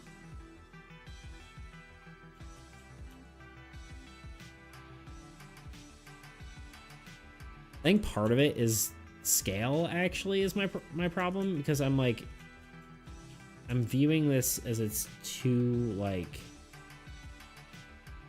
I'm viewing it smaller in my mind.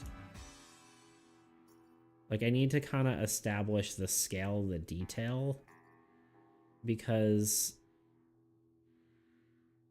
I think I keep viewing it as like a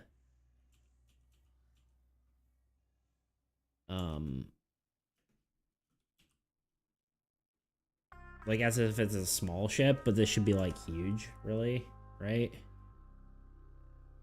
Now it just looks like a, I don't know. It looks like something with a mohawk.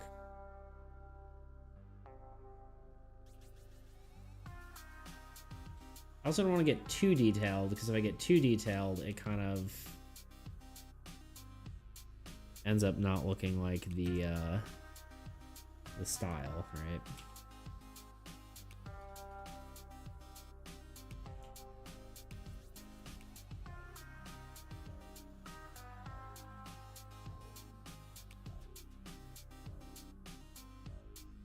Because the style is pretty simplistic, so if I go overboard,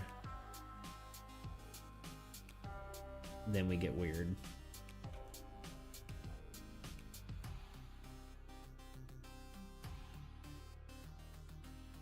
This would be like the wood texture.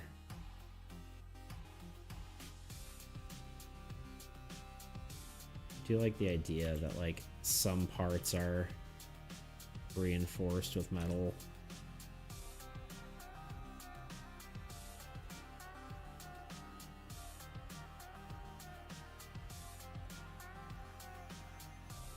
And then of course we need like a railing.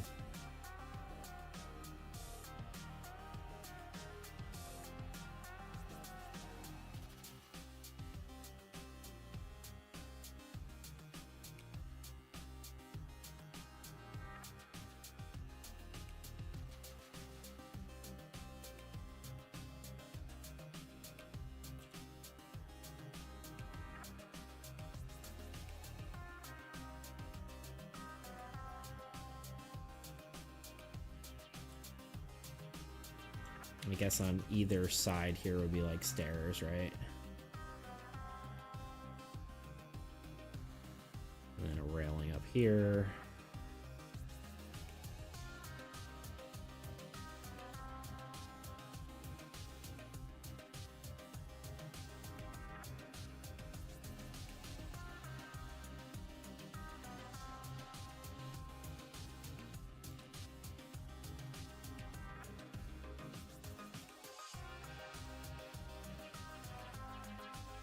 Perspective is hard. Yeah, I think so like this would ideally have like maybe 2 more masts, right?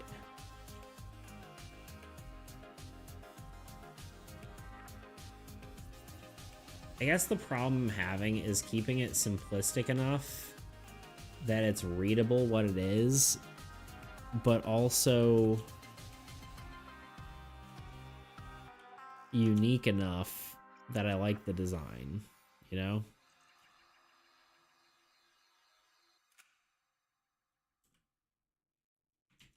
Because I talked about this last time, like I could do square sails, and that's probably more iconic, right? It looks more, it's Reed's ship, right? But I also don't like it as much. I think it's definitely readable as an airship. Okay, cool.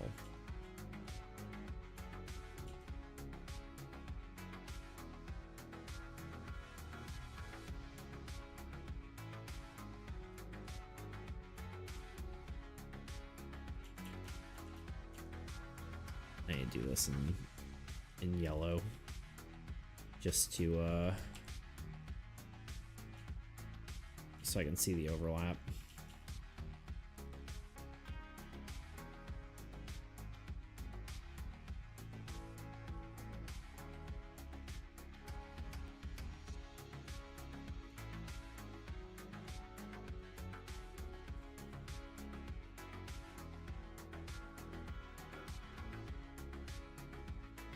I'm trying to decide if I like the giant fin in the back.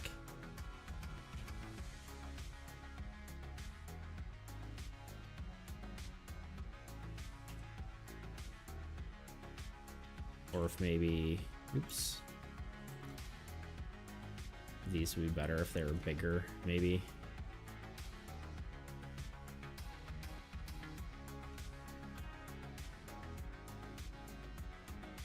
That ends up being too wing-like, I think. I mean, it makes logical sense, but...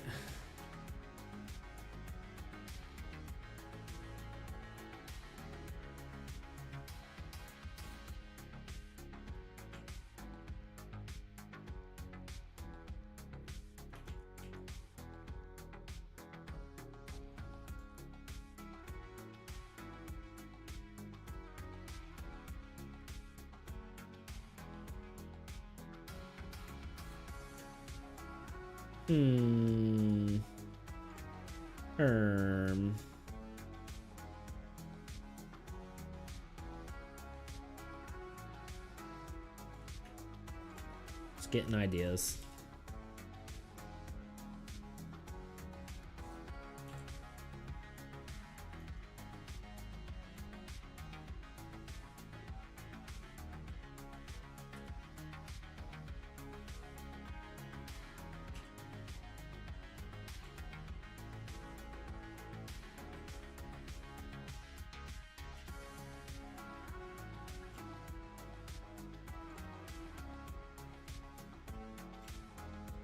Why can't I draw this? I like how this sail here, I guess it goes, it's a little bit of an S, right? Just a smidge. S, like sort of drawing in like S lines really does help with getting some nice shapes.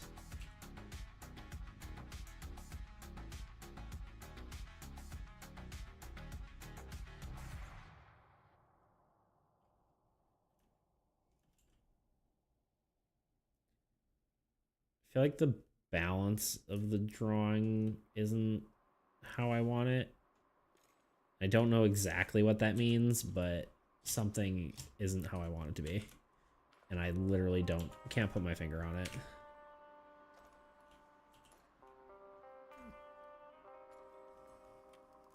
I don't like something, and I don't know what that something is, so we're just gonna be here a minute.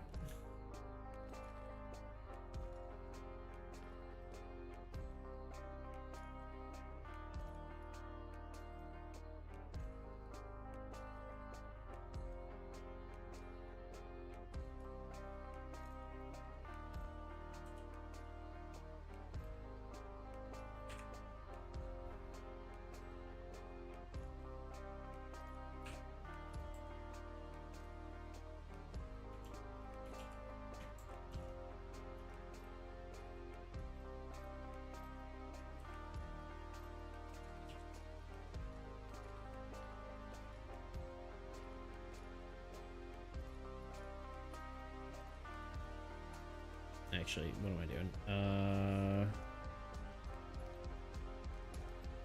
That's part of it. This is never supposed to be part of that, first of all.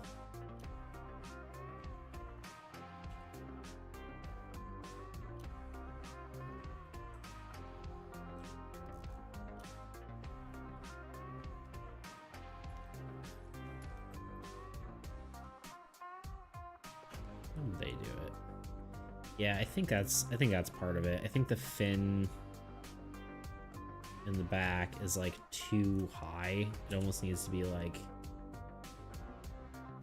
rotated.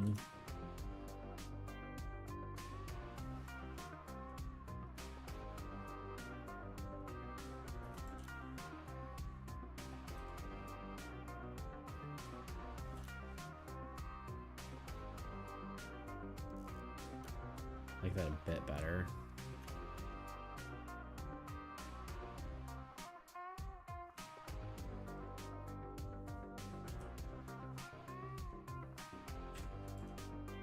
Wrong layer.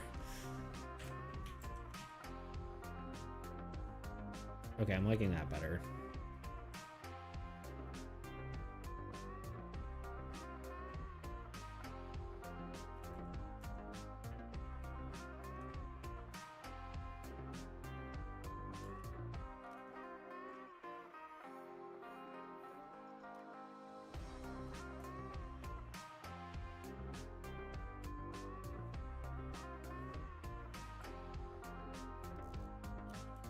Do we want a crow's nest? I don't think so.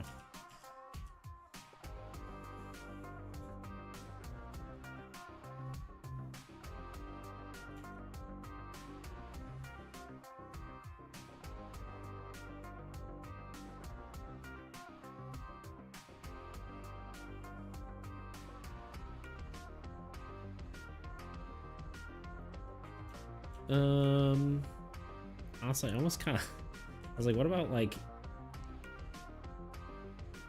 almost like banners behind it? Could be kind of interesting. Let's talk lore for a second. Who do we, trying to think how this would,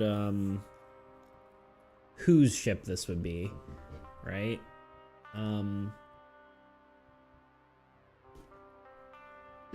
The most obvious one is probably the like Osgathian army, right? They're like the most like knightly, blah blah blah, etc.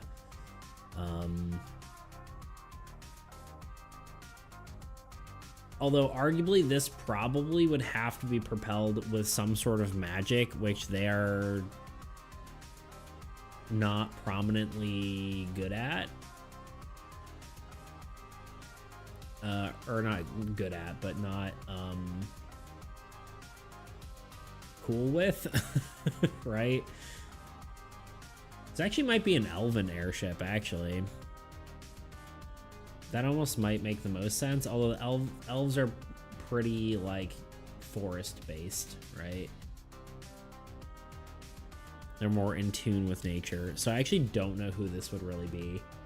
Unless it's just like a separate like mage group, but or a whole new faction entirely, but potentially could be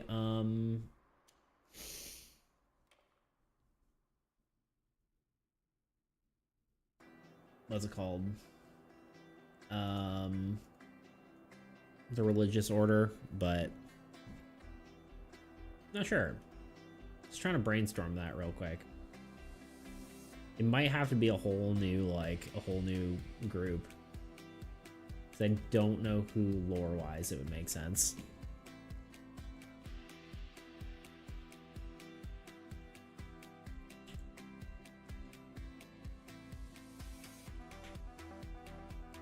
Although, it's not like the lore is really well established in this game anyway, but...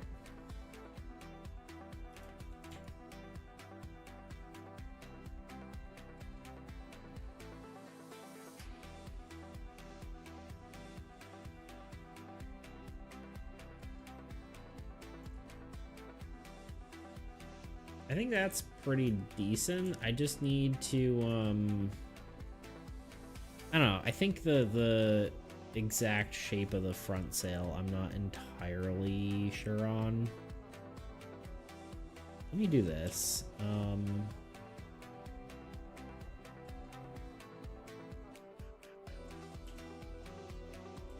Let me brainstorm like one other idea.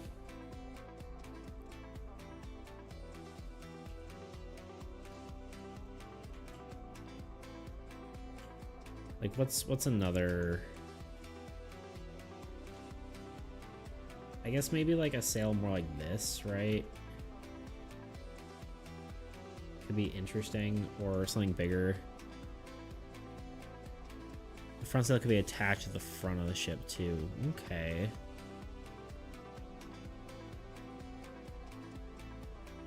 You're saying for the other design, or just for like a different design? Yeah, because I guess having like this one, we could make it so it's like a lot bigger, right? Like this one could be like almost expanded all the way out, right?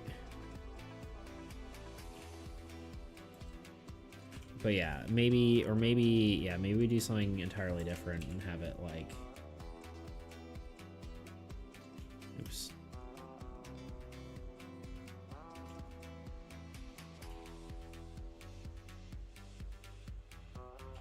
I am gonna use yellow just to differentiate it.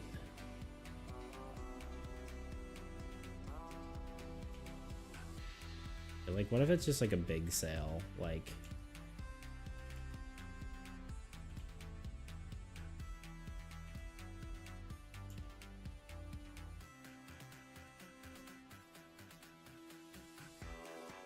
I kind of like this look, but I don't know if this is exactly. I think maybe one closer to the front. Oh god.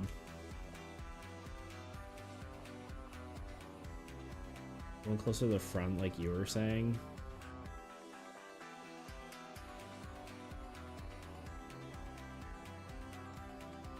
And then yeah, maybe it would have like rigging to like even the bow of the ship, and then it has like a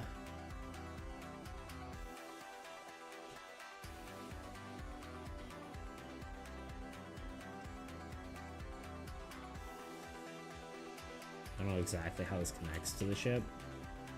That's the problem.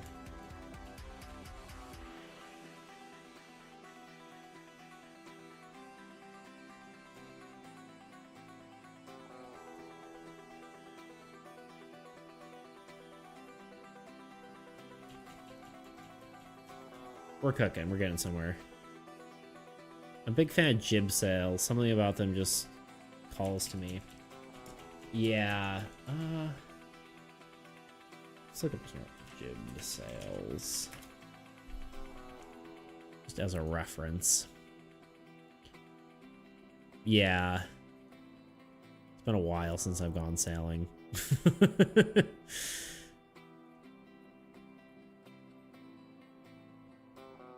Yeah, I do like the, like, angly look of them, right?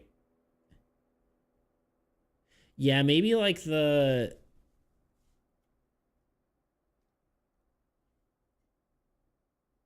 I mean, what if, you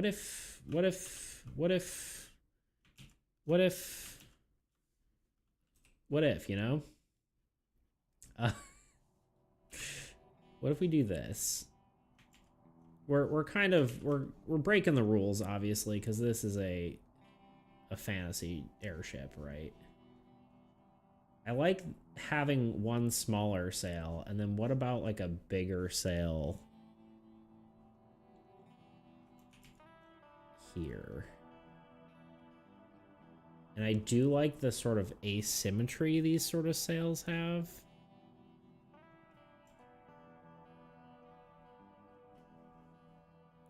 Yo, Anonymous. Aiden, how's it going? We're back at the airship yet again. Couldn't handle more rules.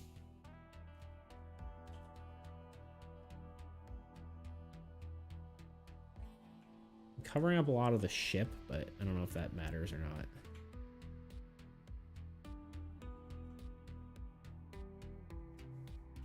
I feel better about this. What do we think? Are we cooking? I definitely like that much more than that. Bigger sail better, I think.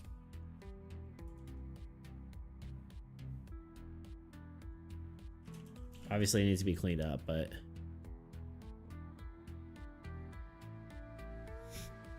I know how you feel. I've been putting up boring stuff too. Honestly, it's less about boring and more about like just I don't have the brain power for it. I've been doing too much like stuff and now my brain is just completely melted. Looks good? Okay, cool. The council agrees. I obviously put like detail in here and whatnot. And you have like your sales stuff. Yeah, I'm happy with that.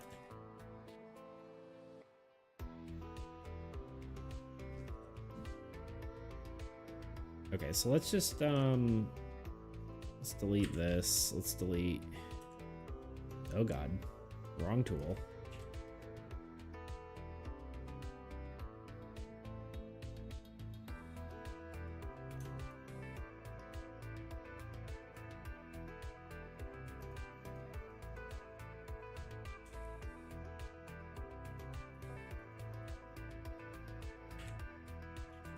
There we go.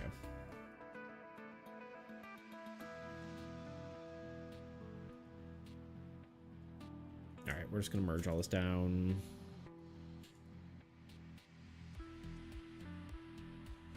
And then, yeah, clean it up a smidge maybe. Erase everything that, actually, I probably shouldn't merge this down yet. Not that it really matters. Screw it. We'll be brave. It's a sketch layer anyway. Let's erase the stuff that's behind the sails. We got there eventually. Do we like the little, like... I mean, these would be drawn better, but do we like the idea of, like, little, ceremonial sort of banners being flown behind it? Be, like, connected. I don't know, I think it's maybe interesting.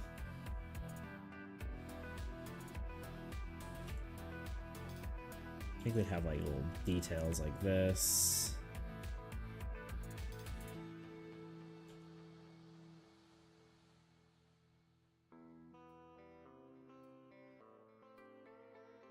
I don't know why I chose like McDonald's colors, but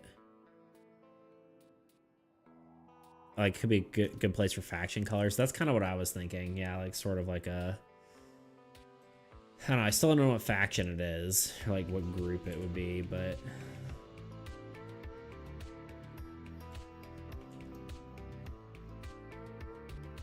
I have been tempted to put like there's like an ice people that has been like an idea, but hasn't really, because like we've got, let's talk for a second. There is like a tundra as part of a land, and they don't really have anyone associated with it. Whereas like plains, you could like argue, or like, you know, are regular normal humans, or pretty much anyone, right? Any living race. Swamps and like mountains are very like, you know, potentially magic people. There's a witch's hut, which is inspired by the swamp and that kind of stuff. Desert, we've got our like barbarian kind of people. So I was thinking it'd be interesting to have like a ice people. So maybe that's where our airships come from. Like maybe they're, I don't know, good at transportation for some reason. I don't know how that makes any sense necessarily. I mean, besides, you know, getting out of the cold climate. But I don't know. Oop, God. I did not mean to open that. Just open a Discord. Leaking my Discord by accident, I guess.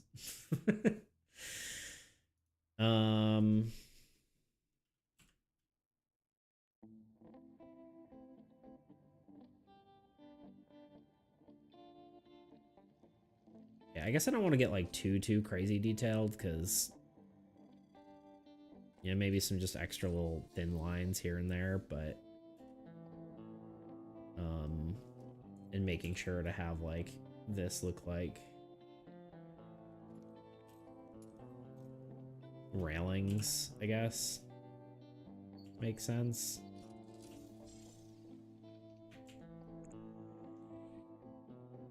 But I mean, for the most part, I don't want to get too crazy. Kind of not sure. I was about to say I could like put like cannons and stuff on the side. Part of me feels weird about that. I like how they use like gray here as like a metal or something. I think that looks cool. I also like the design like that right there. Like how it's kind of has some flavor to it, you know?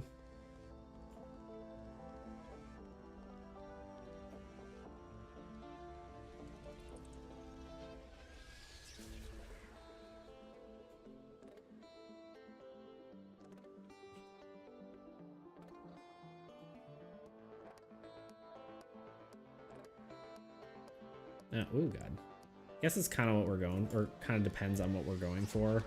I don't really know who this belongs to. But I think this is probably a new faction.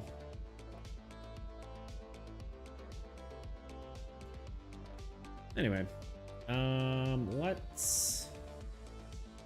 I think we can start inking it, honestly. The perspective is maybe a smidge off with the sails, but let's see if we can correct it just by a smidge, but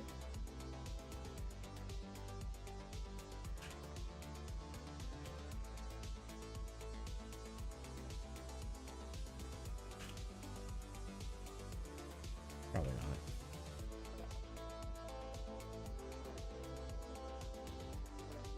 Hello? Why is this broken?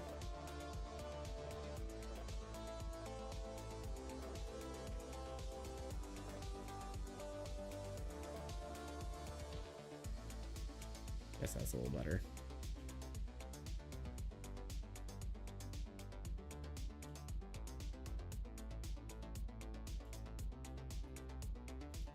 Like the ice faction idea. Okay, cool. Yeah, I mean, I guess that could work, right? Like, that's their thing. I think technically the only real reference of them is A, the Tundra, and B, one of the beta cards, right? Let's see. I think I have their flag here, maybe.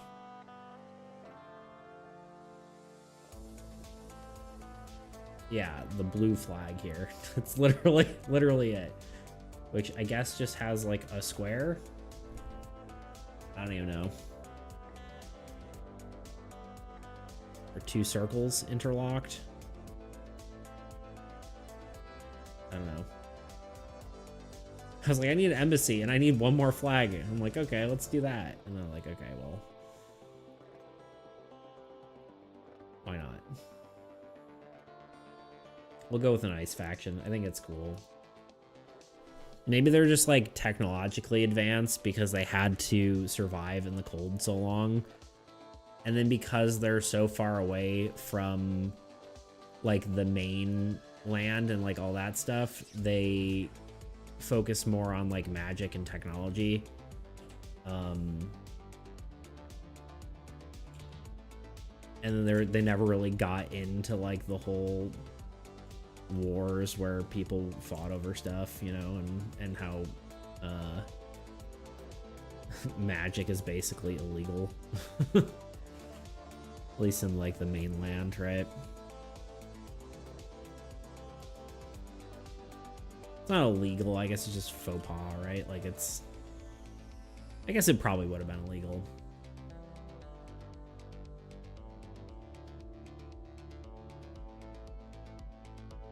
I think I might add windows.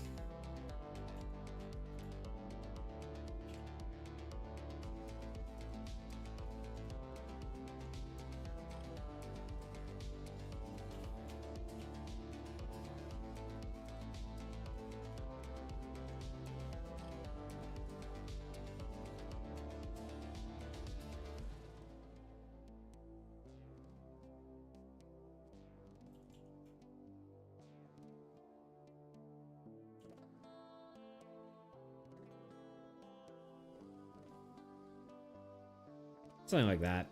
All right, let's clean it up. What time is it anyway? Okay. Been streaming for 2 hours and 20 minutes. Go for about another 40. Let me quickly grab a snack and I will be right back.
I've returned.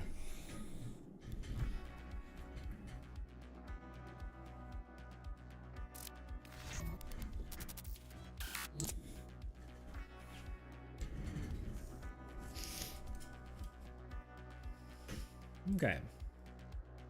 Yeah, I'm actually pretty happy with this design. It's good to step away from it for half a second there. The bigger sails really made it. I'm happy with that. Okay, let's what is in here? It's a lot better than this one that I drew earlier. Just too much. Or drew yesterday. Yesterday? Day before? Day before. God. I've streamed like more than I've ever streamed. Not ever, but streamed 3 days in a row.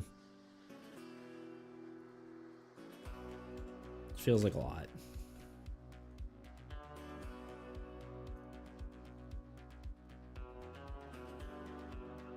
Okay, this layer's blank. Let's use it. These new gloves, because I have like terrible wrists. I got some new gloves and they've got the sticky stuff on it, which is not working for this tablet. Plus they smell like metal, which is really weird. I think they're like copper infused, and I'm like, why do I want that? But I guess here we are with some copper infused gloves.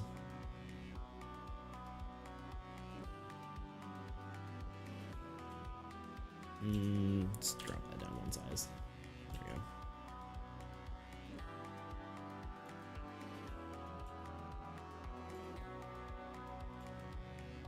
And thus begins drawing lines and then undoing them and then drawing them and then undoing them.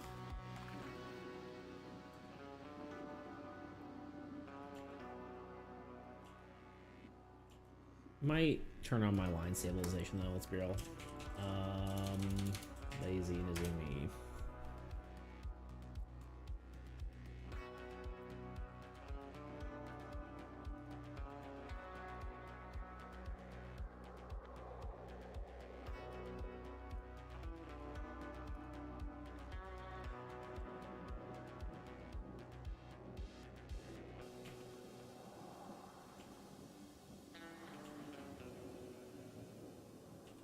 Still not helping perfectly, but it's doing enough.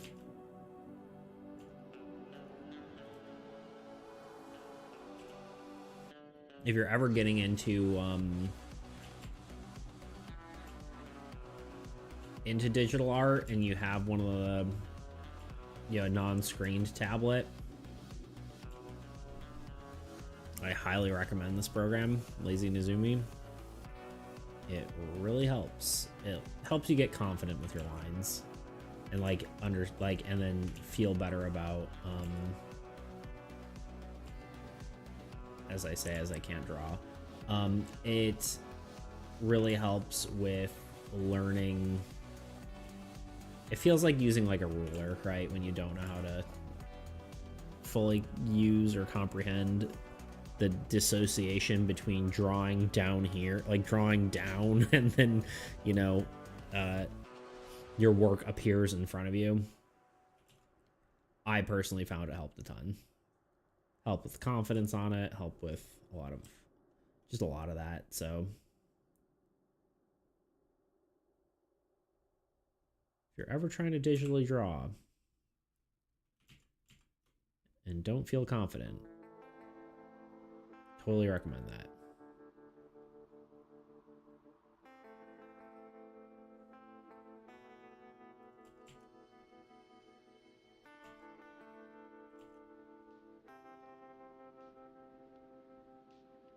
What tablet do you have? I'm looking for a new one. Honestly, I do have one with a screen, but I don't really use it that much because then you're just like looking down like this all the time, and then you destroy your neck. And honestly, I've kind of just gotten so used to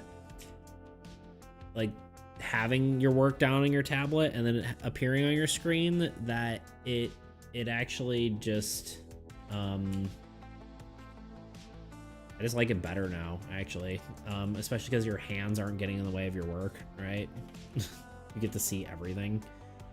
But I just use a Huion, like it's a decent sized Huion.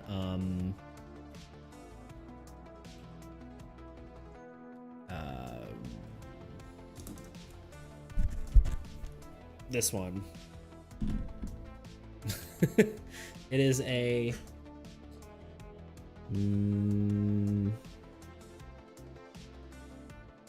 H610 Pro V2, which I'm sure is like super obsolete at this point, but just like a large surface area is pretty nice, you know. It doesn't need to be too large. In fact, too large is probably bad. This one's maybe about 10 inches of working space. And I'm pretty sure all of them have the, like, you know, 8,000 levels of sensitivity or whatever at this point, so, which is like the industry standard or whatever. Yeah, these gloves are really messing with me. It's sticking too much. Which is unfortunate. So yeah, honestly, a cheap Huion one is totally fine in my opinion, but maybe I would feel differently if I got a better one. I don't know. The things I look for is, yeah, there's the, you know, the standard high level of pressure sensitivity, a decent sized work area. Like I said, I don't want it to be, like, honestly, it being huge isn't necessarily a benefit.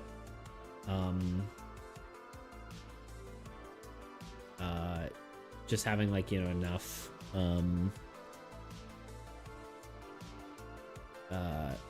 enough level or enough work area basically that it's kind of just in front of you, right? You don't want to have to be like reaching across, just having, you know, enough workspace, like a mouse pad sized, you know, size. And then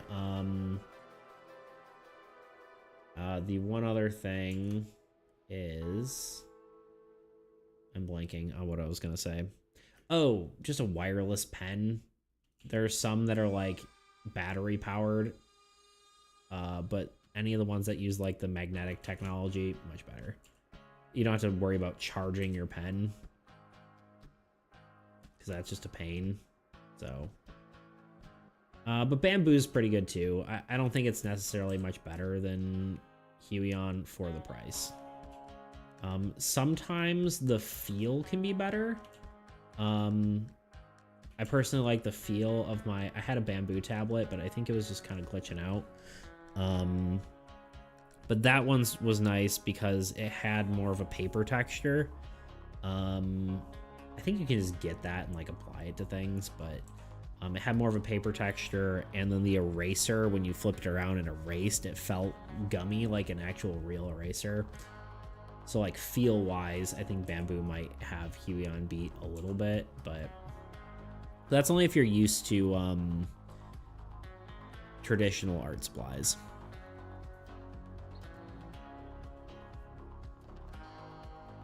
That was a long-winded answer, but hopefully it helped.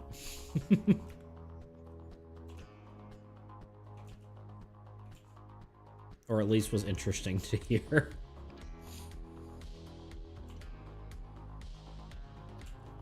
Because I wouldn't say I'm an expert on, you know, different tablets, really. Thank you, very helpful. Cool. Good. Yeah, definitely not an expert, but I do use it practically every day now, so, and I'm perfectly happy with it. I think it was like a cheap, like, maybe like $60 one. May have been cheaper at that point. It may have been like a $40 one or something, but I'm sure inflation has not helped anything.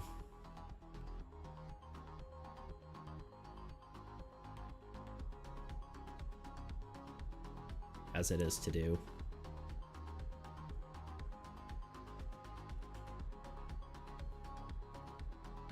It's going along. It's looking like a ship that may or may not be in the sky.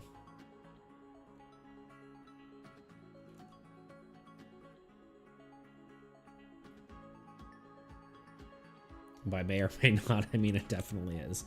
I don't know why I'm being weird. Tis the curse of being weird. Is that you are, in fact, weird sometimes.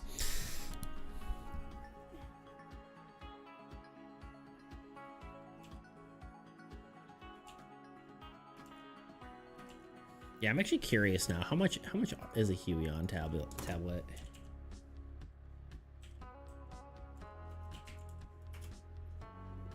I'm sure they've gotten better since they're always on sale too.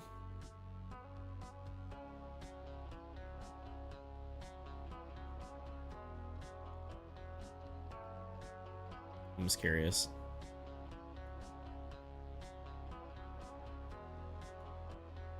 Sorry, I thought I was about to dox my location. It's like, is this your location? No, it's not. I'm just curious. Do they even have okay, here, pen tablets. Yeah, I mean, something like... Yeah, like one of these is probably fine. It's probably... Yeah, like this, probably. An $80 one. Yeah, they used to be cheaper, I'm sure. More work area than I like, you know, it's nicer. You wouldn't need anything more than this. Arguably, like the whatever, but $80 one's perfectly good.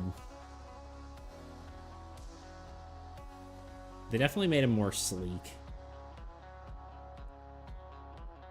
Technically, that's another thing you can look for. I don't use it that much, but there are ones that have the tilt support versus ones that don't. Usually the ones that have tilt support have this sort of more like pointed look, whereas the ones that don't are very like narrow and slim. That's another thing you might look for. I don't use it that often, but I've been kind of using the same like brush set and whatever, like this style for like way too long now. So for like multiple projects, and maybe something I would use more if I varied my style more. If I was using more different brushes.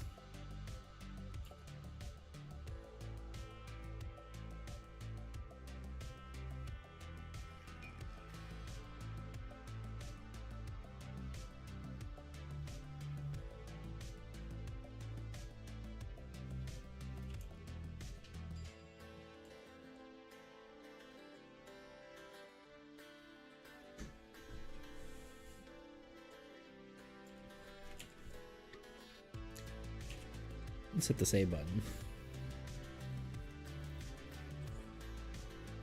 Eat some more dried mango.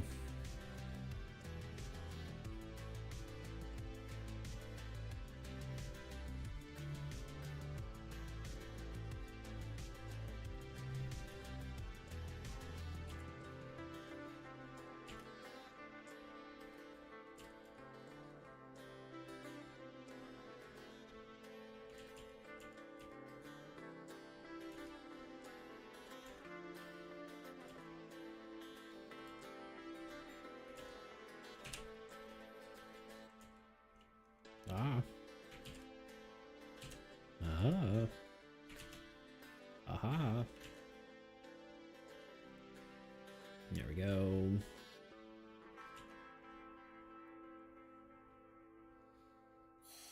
I don't know exactly what this is here, but I saw one that had like a secondary bow and it kind of looked, or bow? What is it called? I know the bow was the front of the ship, but what's the like actual...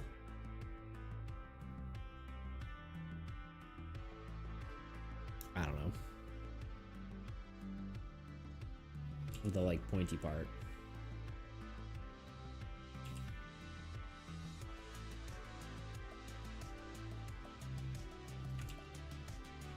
I don't know. Here we are.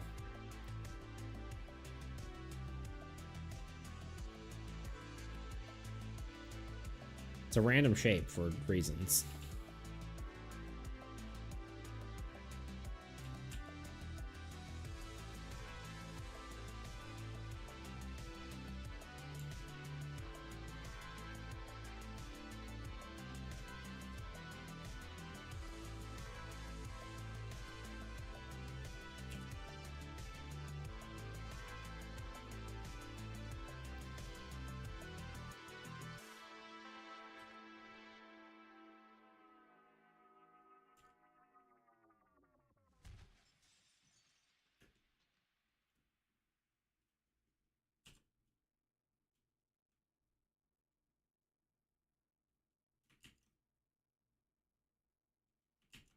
There we go.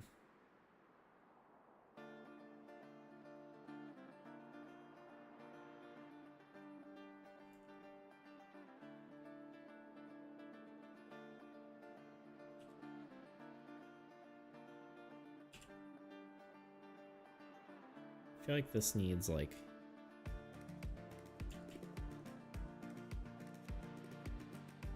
an extra bit. I don't know what the detail's supposed to be, but kind of almost looks cloud-like, right? I think helps sell the air look.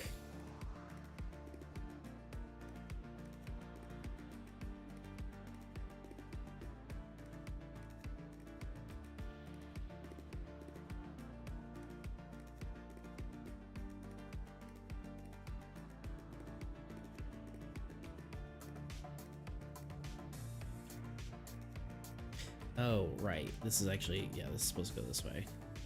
There we go. I guess maybe we can go slightly over. There we go.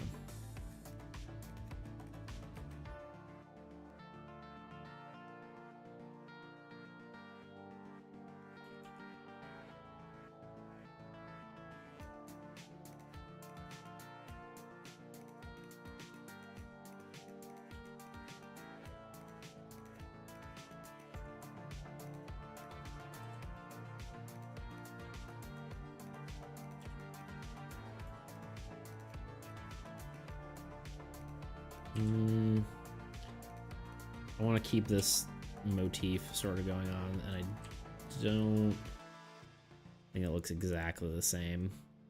It's kind of like that sort of like if wind was visible kind of look. I don't know how to explain it. Cartoon wind, I guess, is the... like that. There we go.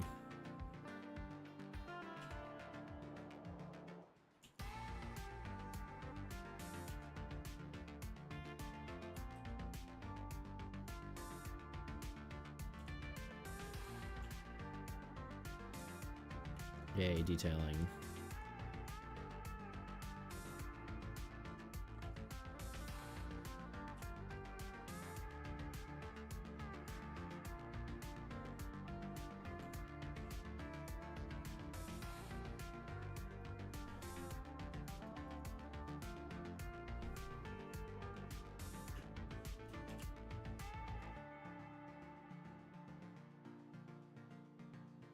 Oops, there we go. But yeah, I feel like, I'm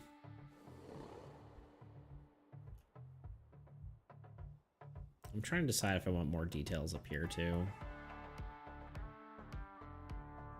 Because, like, I think this part is also gonna be sort of metal look. It also feels like weird that this might be wood. If it's like from, well, I guess they'd have to have wood, right? In a, like, I don't think it can be made out of ice. I think that would be too weird.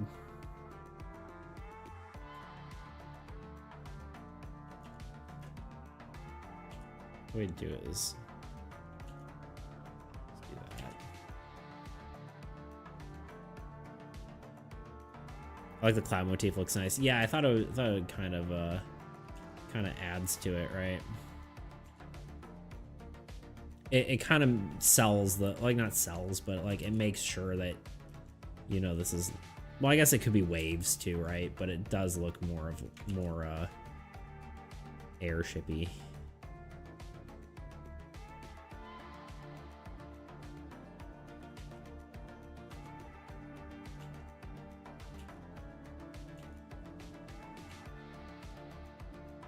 I don't know. It's just a style, just drawing, I guess. I don't know.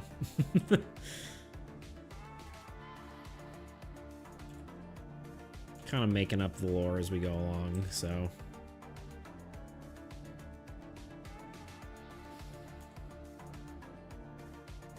And that's perfectly okay with me. At least for this project. This project was never meant to be super story intensive anyway. I would like to do stuff more story intensive. But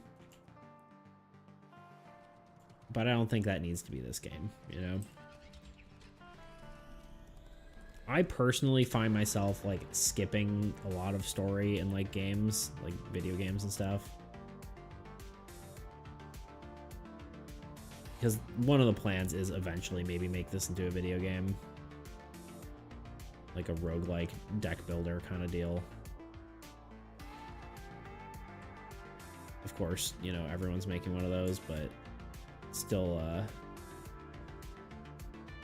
think it could be cool.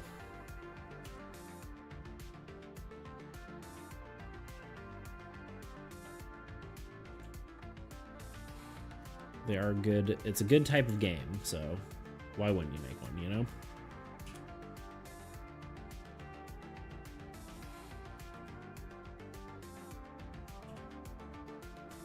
No, I think it just fits the format. It could really work like a Slay the Spire like game or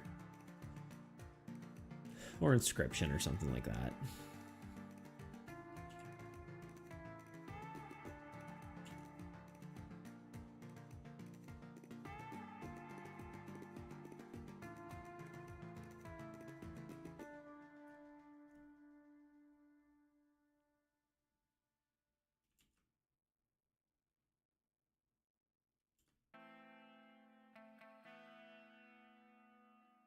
You know, in hindsight, I'm not, well, yeah, I'm just not going to do the detailing like that right away, because I think if I'm going to add it, I will add it with colored line art.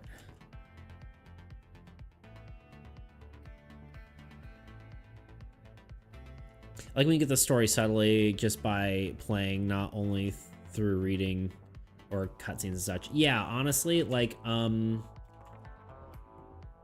Hyper Light Drifter was a great example of that. There's like no words. It's just kind of like a visual experience as far as story. And I love that. Because like, I find, especially when I'm playing multiplayer, I'm generally skipping most like story. And I feel bad about it, because it's like, yeah, this is probably interesting, right? And someone bothered to like add a story into the game. But I think a lot of the time,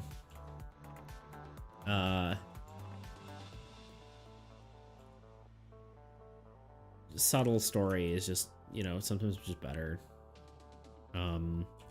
Especially for like a multiplayer experience, in my opinion. Unless that is the exact point of the game. I don't know if that's like a, it's definitely not a consensus, right? I think there are definitely a lot of people who believe, like, think the same way, but there's also a lot of people who like me and my friend were playing Baldur's Gate. I don't know if it's a game, well, I like the story, like, you just really have to commit to like playing it for the story, right? I guess is the thing. Whereas like if you're playing like any other game, like if I'm playing a roguelike, I'm not really wanting to like be there for the story necessarily, right?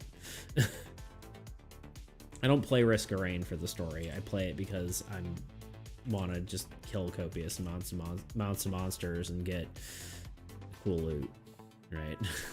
Not loot, but you know what I mean. Items. Or like any sort of game like that.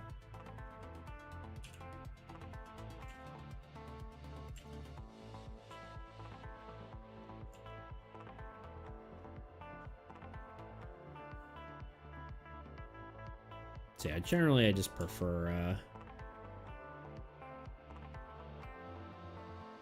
yeah, an implied story is honestly kind of one of the things I like in most games, I would say.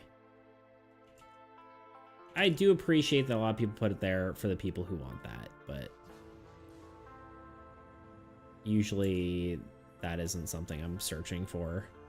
If I want a story game, especially like I generally would play a single player game. Like I liked Hades, I guess, right? Like I like the story of Hades. It was pretty basic, right? And the story isn't like super intrusive either. Like here you pick up an item, it takes like 4 seconds and then you're done and then you back into the game. So I don't know. I'm just kind of on a tangent now, but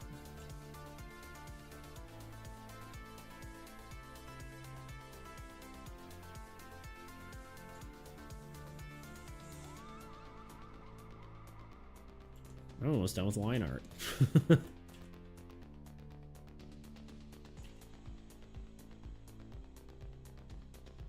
I think it might be cool. Like I was originally imagining this like your typical airship colors, like a ship color, right? Like I guess wood, right? Like wood colored. But I'm almost wondering if like a gray wood would kind of look cooler to kind of go with the whole ice theme.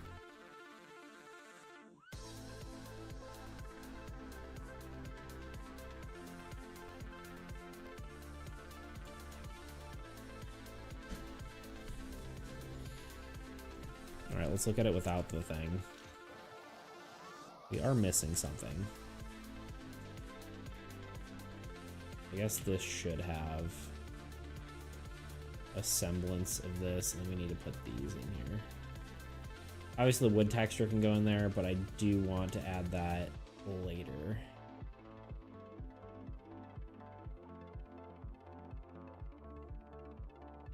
Also the perspective here gets wonky.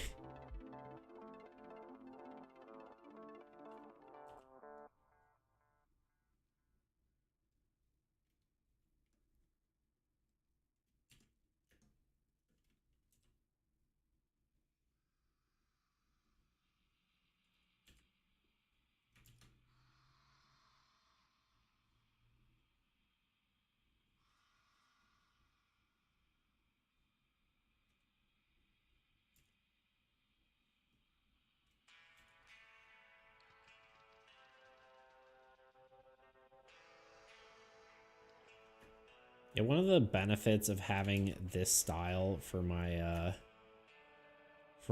game and for my skill level, right, is that it is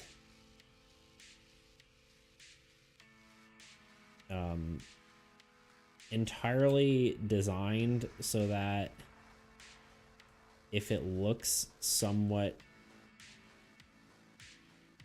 unrefined, that it still looks good, right? Because it's kind of that crayon style, and even if it doesn't look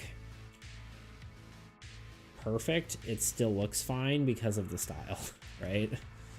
The imperfections add to like the charm of it to an extent.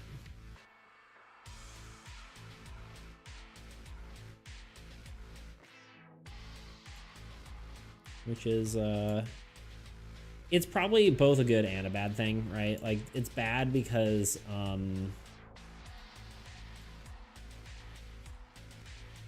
it means I might not be improving as much as I could be because I'm not pushing myself as much.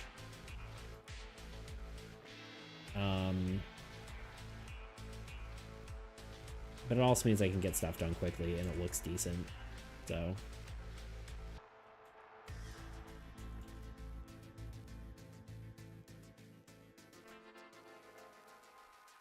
So you win some, you lose some, you know?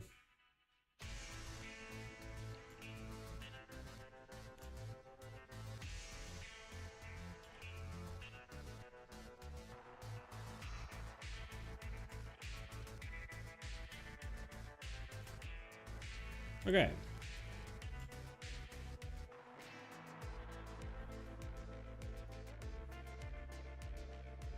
Give me half a second here.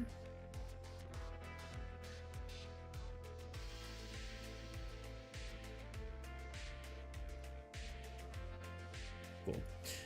All right. What else we doing? I guess coloring, right?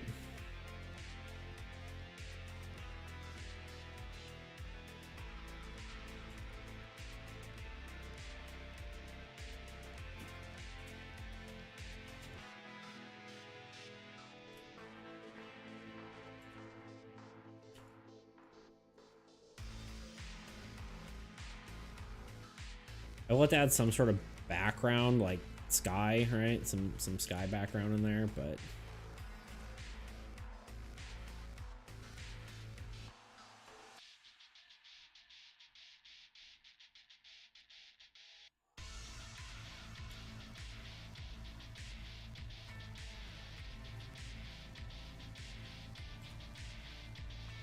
these windows are also pretty uneven, but like I said, it's sort of part of the style. It's not perfect. All right, let's actually pull up Tundra real quick. I kind of want to see what colors we're working with. I really need to go through and make like a new color palette, because I've been kind of using one, but there's a little bit of other extra stuff. I don't mind deviating slightly outside of a color palette, because I think it's fine, as long as you don't like push too far.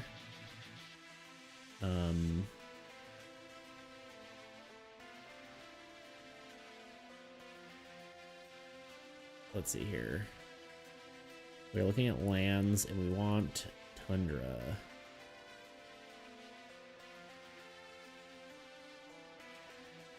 Just pull it up as a... Yeah, because this card basically has just a white background. Slightly gray. But let's, what we can do is we can maybe take like this color and we just start with a vignette here, so we don't have to stare at a whatever the whole day.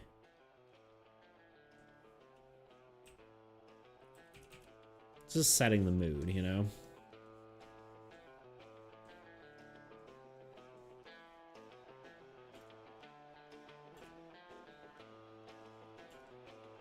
There we go. Setting a vibe.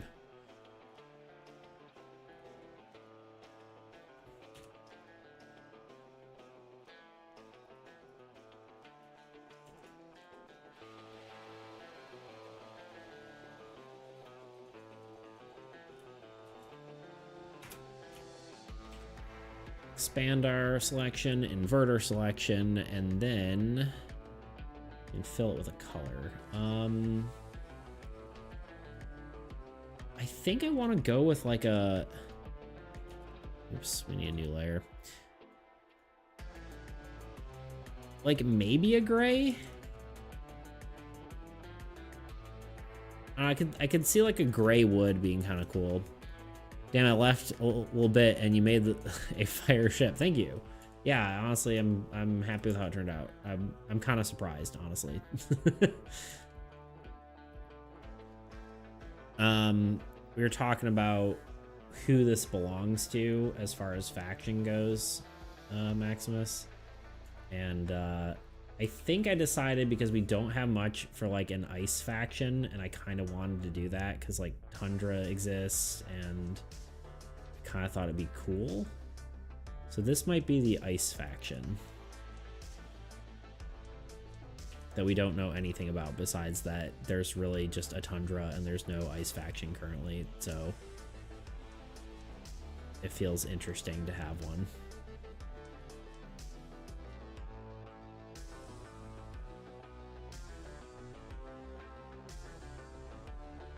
So that's the thought here.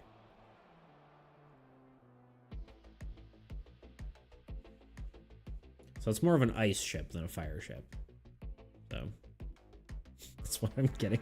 Okay, I'm sorry. I'm not sorry. It's okay though.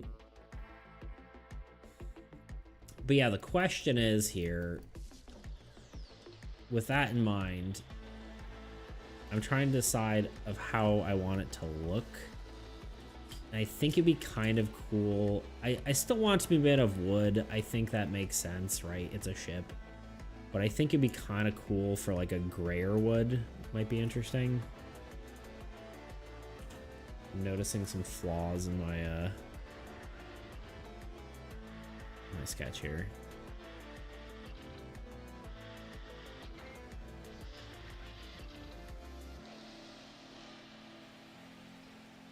Oops.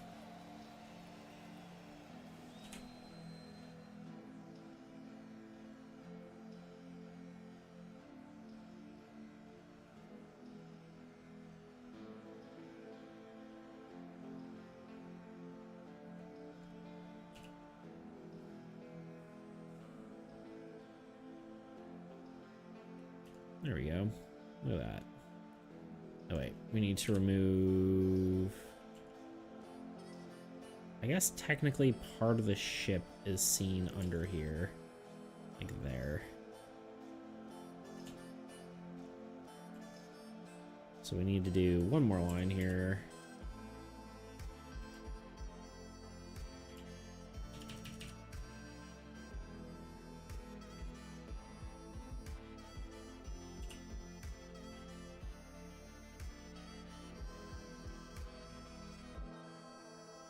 Making sure I didn't put that on the wrong layer.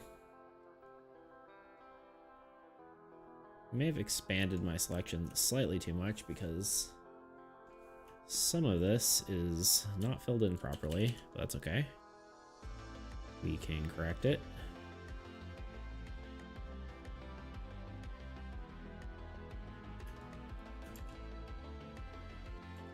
Yeah, what kind of wood types like grow in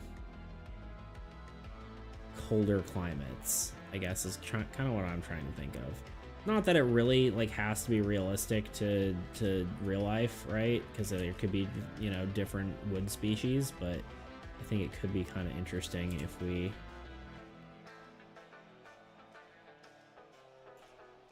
I guess most trees, right? Like pine trees, right? Any sort of tree can, well, most trees can grow in cold climates, but may as well be something we think about, you know. And also what would look good, I guess, is the other thing.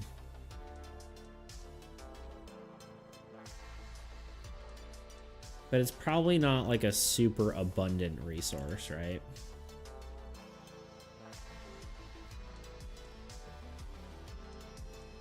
Well, trees used for well, the trees used for ships and even design depend on climate. Very true.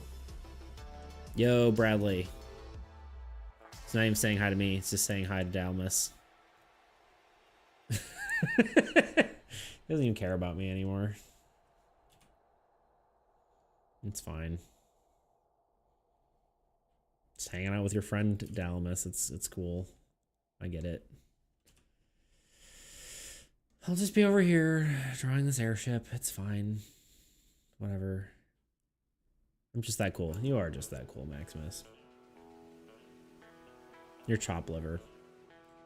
Yummy. Mmm. Puts comically sized sunglasses on. It's crazy you just had those with you, you know?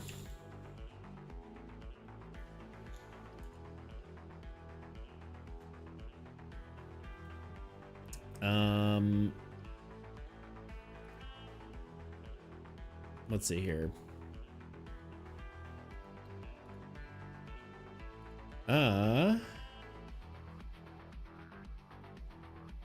Let's look up, I'm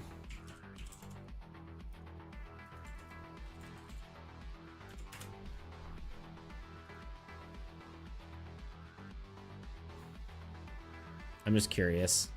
I'm looking up Arctic wood, and it's very, yeah, like pine, right? It's very, like white wood.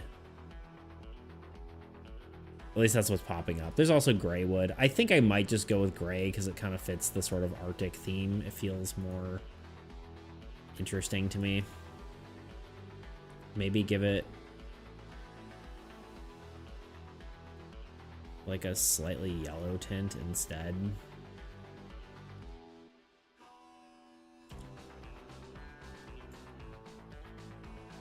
Maybe for the wood parts. I guess I didn't need to do the sails. The sails are going to be more of a white. Probably. I guess they could be colored, but I don't know if they should be. Light gray.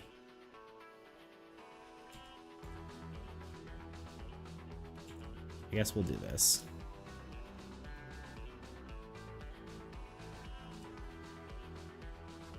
Metal sails. Metal Gear. That would be kind of wild. Insane, Bradley. You're crazy. He's gone mad with power.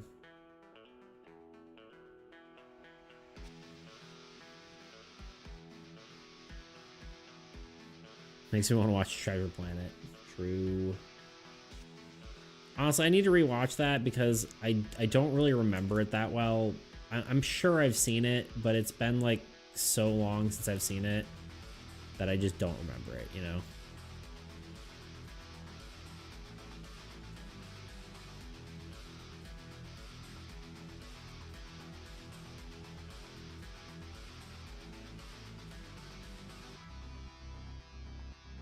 Just make the whole ship out of stamp steel. It's so it's cheaper. True. Kind of was tempted to put like a crystal in the center here or something. Maybe I still could, like on deck here. Just to like kind of sell the whole magical feel to it. I might do that.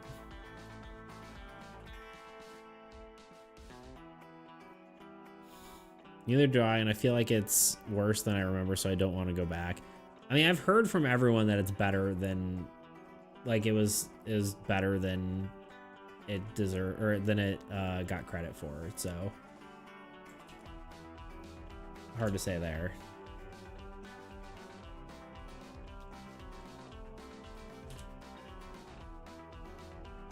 Let's go. Huge.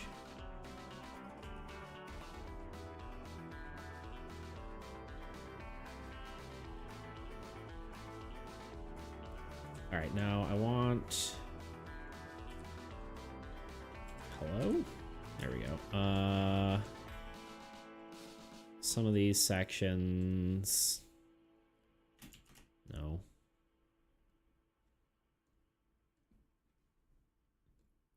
These are all gonna be the very best, like no one ever was.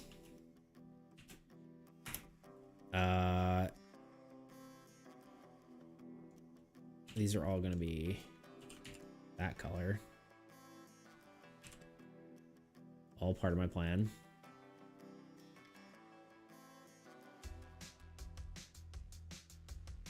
I think I want to do...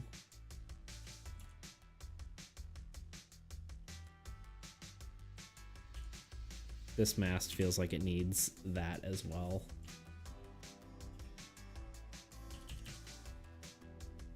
You know, sometimes I'm surprised that I didn't think I was going to be able to draw a nice looking airship, and then now I'm kind of happy with it, you know?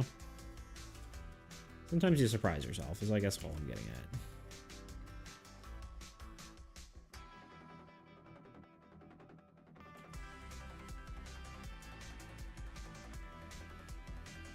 Not to toot my own horn or whatever. Just happy with it, you know?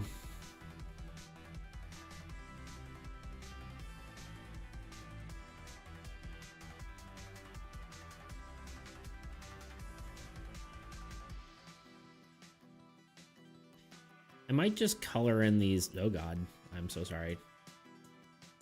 I might just color in these windows with the same color. Even though they're technically probably just open. They maybe could be battened down. Is that the right word? Battened? Batten the hatches? Add cannons are.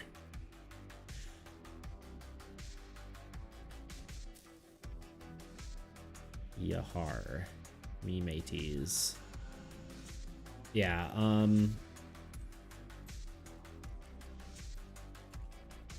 there we go.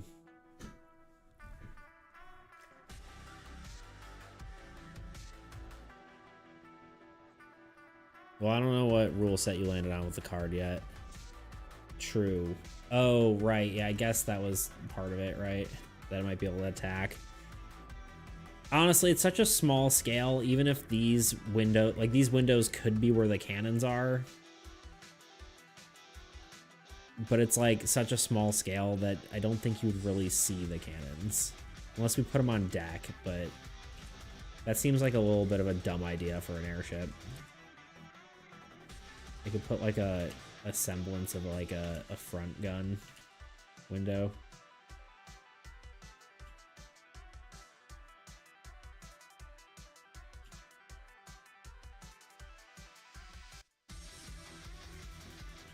I don't know.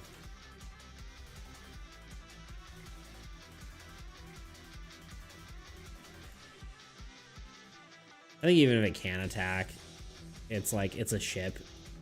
Most people are going to assume that it has cannons just because through the nature of people's experience to ships.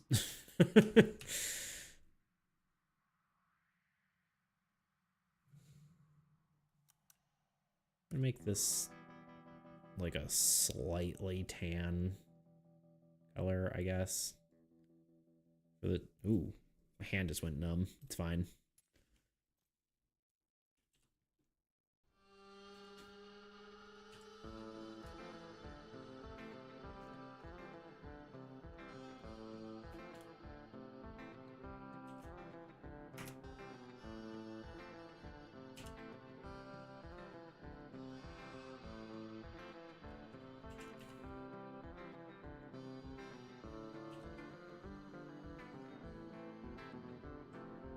Oh damn, we're past my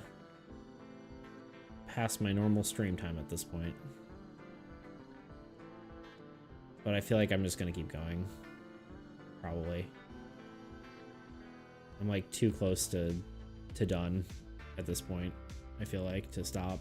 I mean, I could, but I kind of don't feel like it.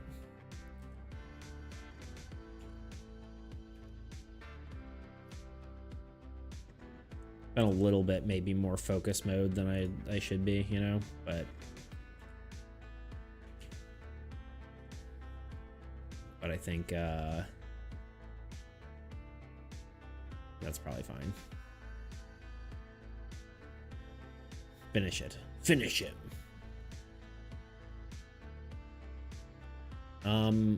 So the only other reference to these, I said this earlier, but the only other reference to this faction is the embassy and this flag right here. Which I guess their symbol is 2 circles. I don't know. But I wanted to make sure to have the right flags flying, which it is that color.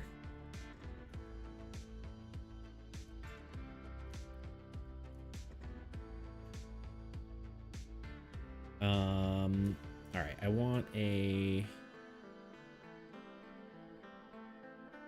I guess there's not that much more to do on here. I might add some wood grain and stuff for the, this, and then I guess for the sails, I almost want to do would brown look weird? For like stitching? I don't think so. Nah, looks good.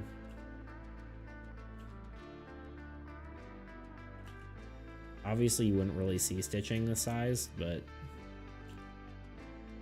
it's a stylistic choice, so. Here we are.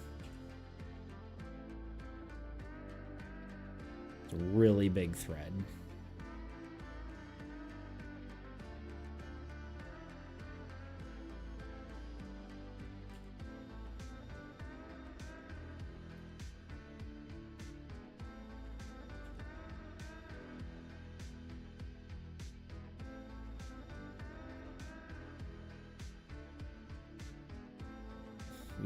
Well, it's not about the size, it's about the stitches in the first place. I know I'm dumb. Sorry, disregard that. Okay.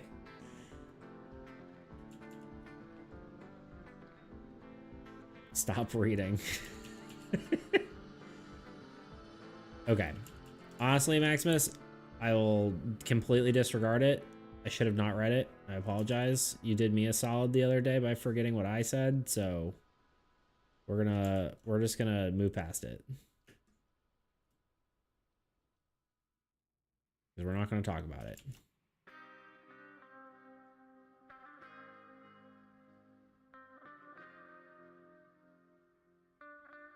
It's late your time, right? Maximus? Yeah, it's like freaking 4 in the morning or something stupid. It's probably like 2 in the morning, but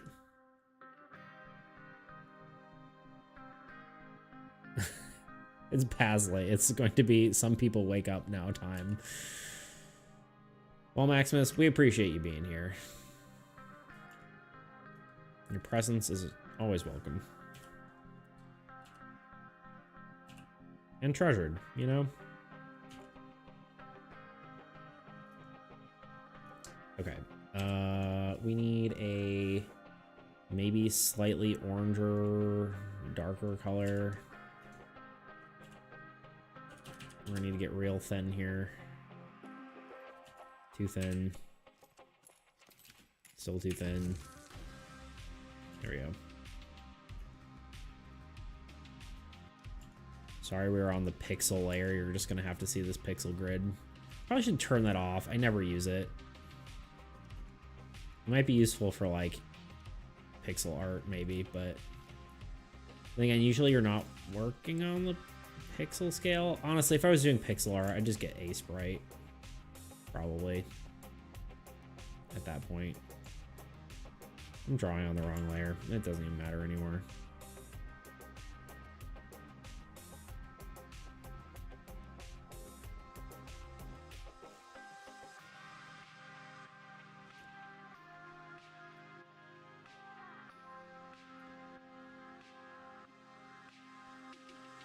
We're just drawing a ship, you know?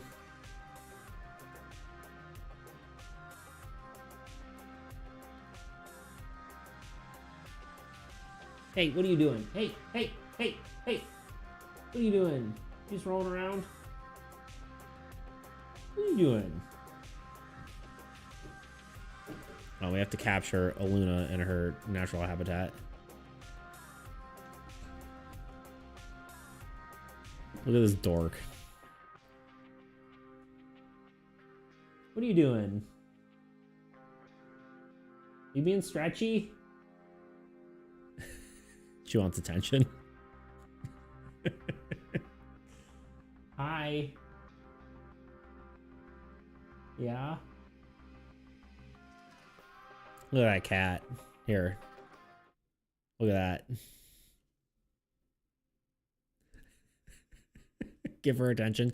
Okay, I'm willing to bet you 100% if I stand up, she's gonna bolt out of the room. Ready?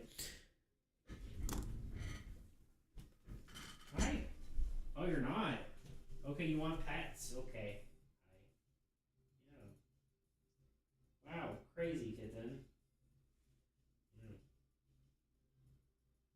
Yeah.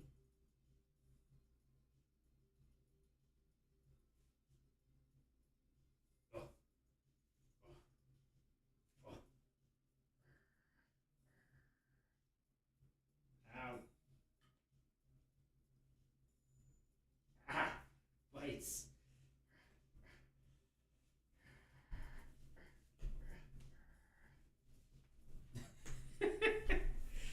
Okay, there you go.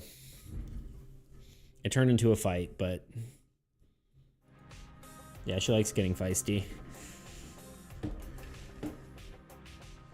What a cutie. She's back now. Oh, sort of. Here. There. Just gonna be staring at me. Cute kitty. I'll be done soon, kitten. Little small one.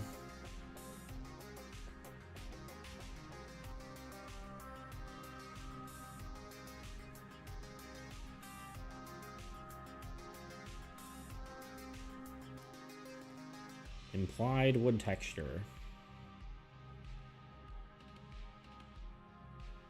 Hopefully this looks good, because I am drawing it on the wrong layer. I'd say it looks fine.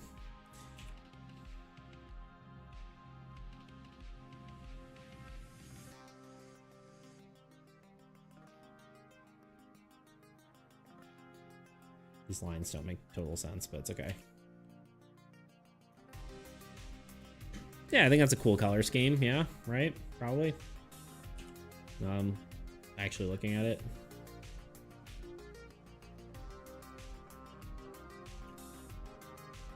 And these need to be more straight lines because they're like the planks of the ship.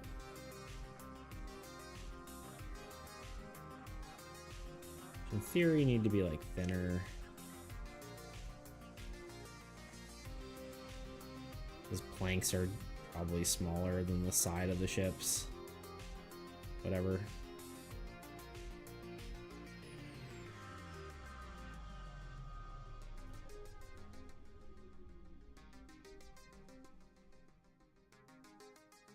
Deck planks may have to run the other way for visual interest, even if wrong. Yeah, we'll have to take a look.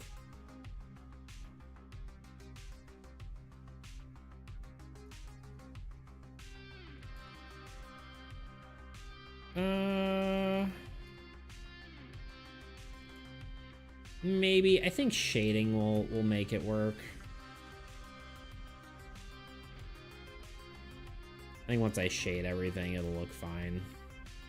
You are right, though. I probably could have done it the other way.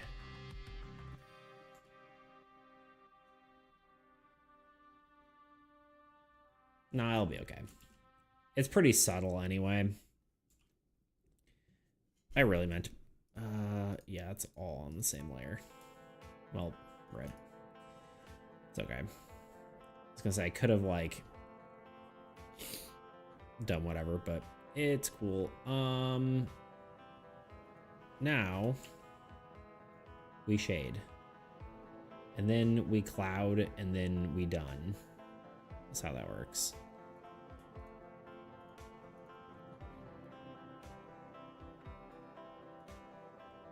I'll probably just do some pretty simple shading here.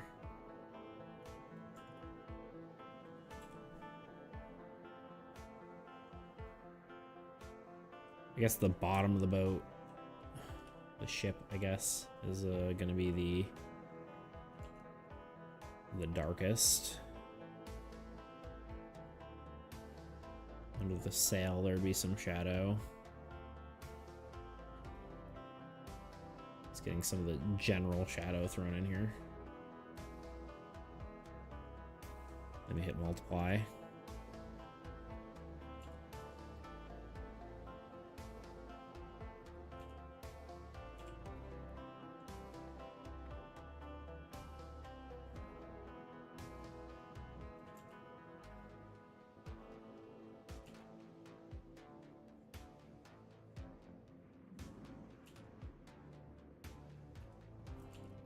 It's amazing how fast shadow kind of, like how fast it actually does something for it, you know? Actually, I do want to turn this off for a second. I want to do one more layer. I'm going to do some more,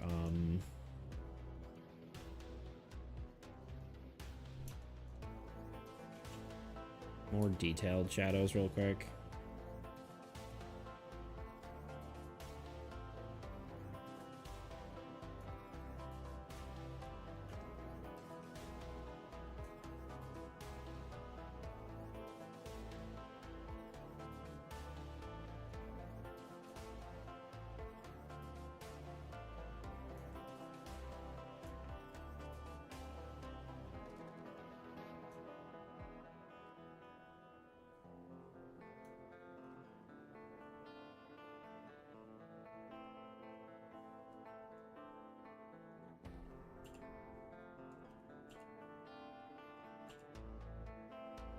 Okay.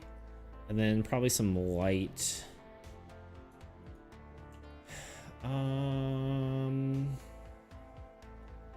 Trying to think the color of light and what would look good.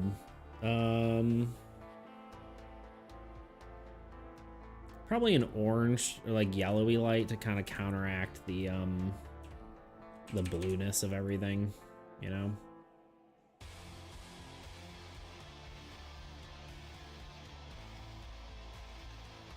And we'll just turn to like soft light. It's pretty subtle, but it works.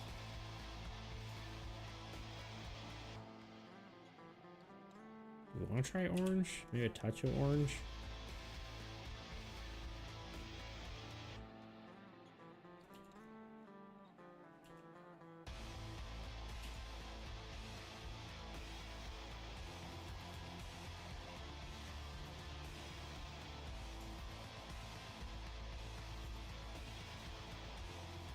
There we go.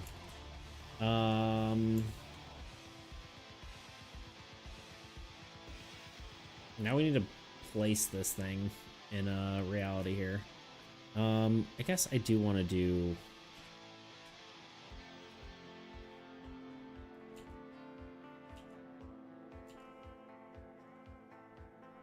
some more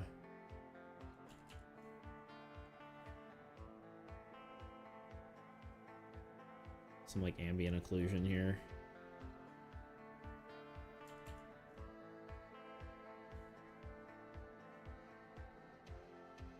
Just in a few spots.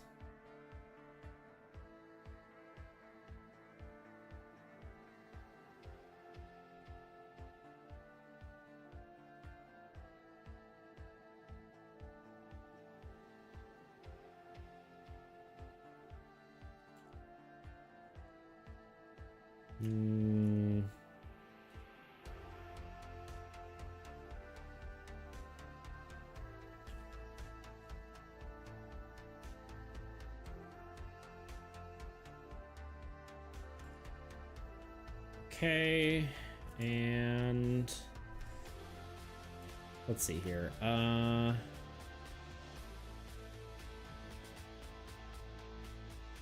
Let's do like a brighter light in the sky, right? Let's do like a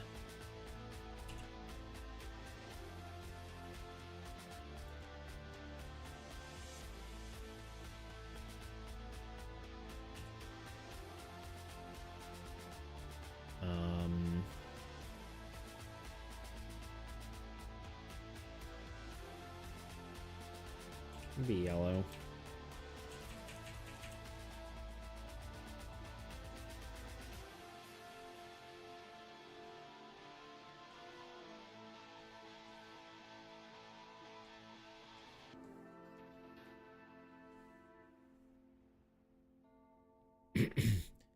Sorry if I'm wrong, but you don't need a rope from the mainsail to the front sail so the ship isn't floating. You don't?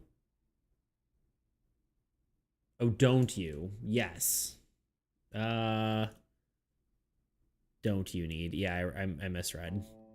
Also, hello. Welcome. Blah, blah, blah. I can't read. Too dyslexic for my own good. But don't you need a rope from the mainsail to the front of the ship? Yeah, I see what you mean. And I meant to do that, actually. I'm pretty sure. So, I appreciate that. Thank you. Good call. Good call, good call. Does that attach, like, to... I'm no ship expert. But would that just attach to, like, the front? Yeah, I guess attached to the front, right? Like, to the whatchamajiggy? Yeah, because right now it's just floating there, right? I guess I could add some more ropes in, just in general, but...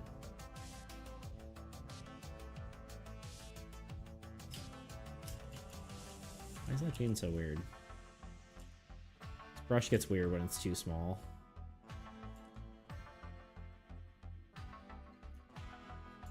Like, in theory, there'd probably be rigging, like, here to, like, here as well, right? Like, so that they could actually do stuff with this.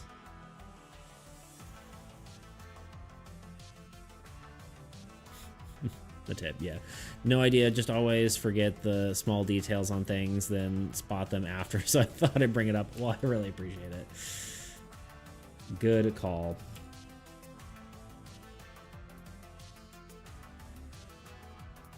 I'll add a few ropes here and there.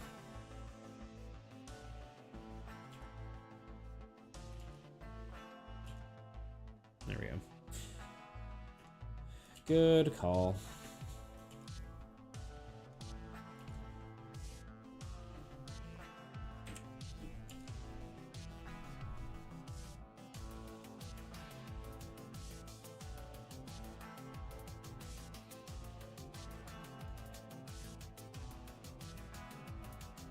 Make sure to add an anchor to an airship, yeah.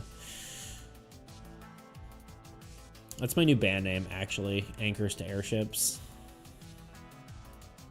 So.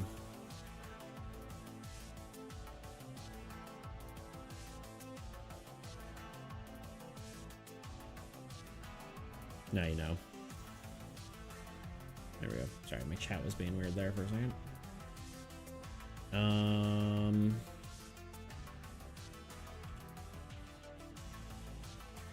Ooh, wrong brush.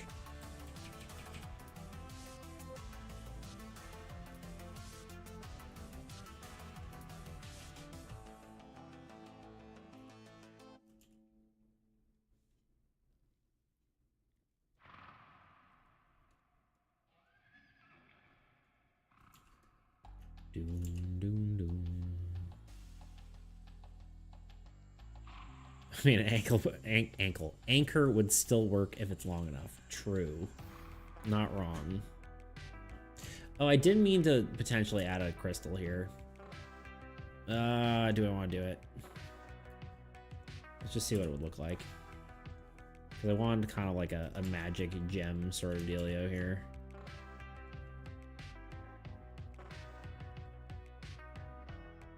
Just to kind of like... Is this on its own layer? No. Classic.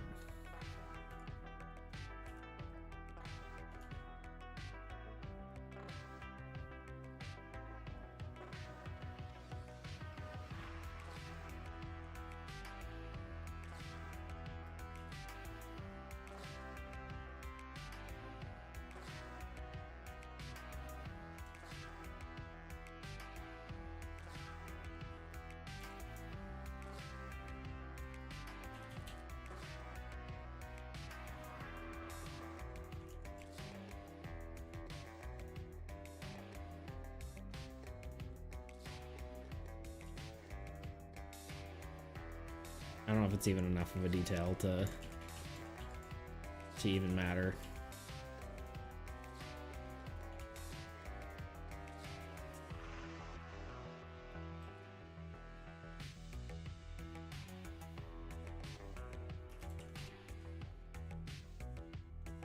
Just looks like a floor decal.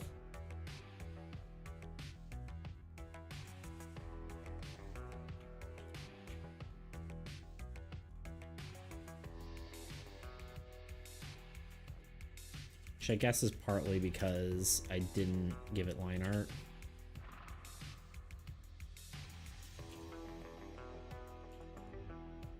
Like, how did I accidentally flip it there? Anyway.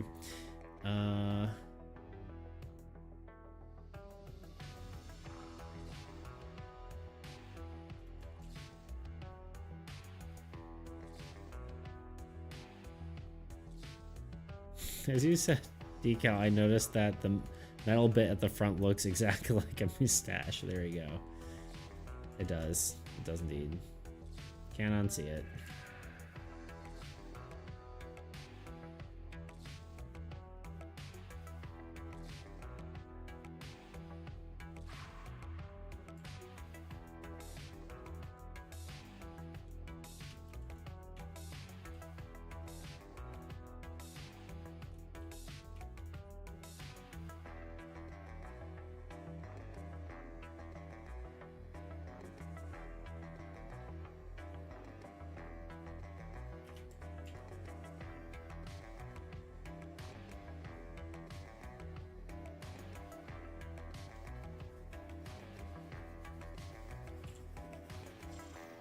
It's there.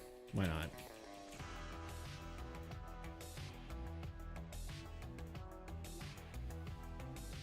Add is not the right blend mode.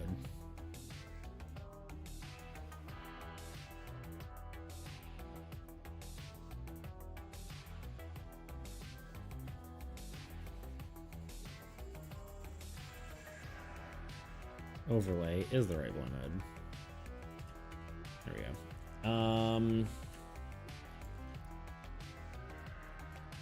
Clouds. Clouds, clouds, clouds, clouds, clouds. I'm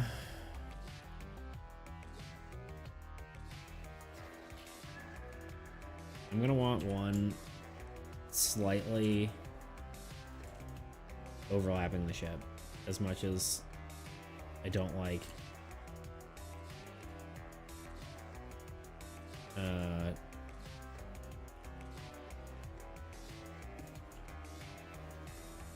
overlapping my own art. I think there should be one like a so.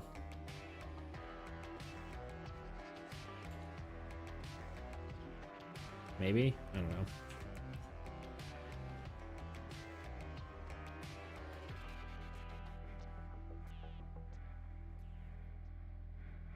And then the rest can be on the background layer.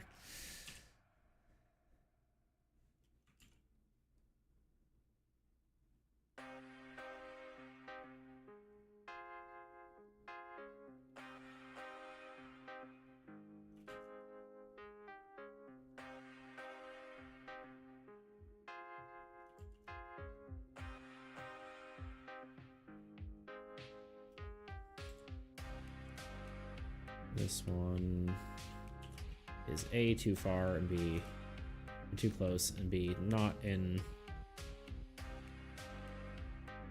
quite the perspective I want it. There we go.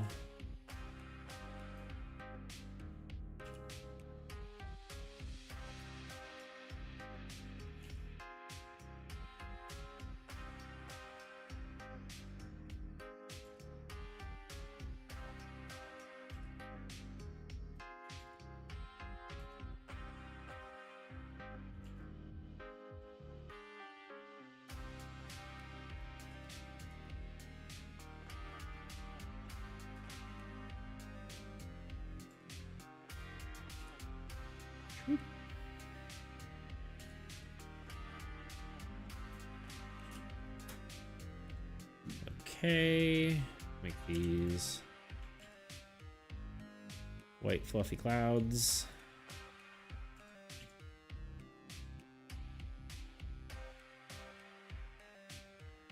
I don't know. I don't know how I feel about this one close up now.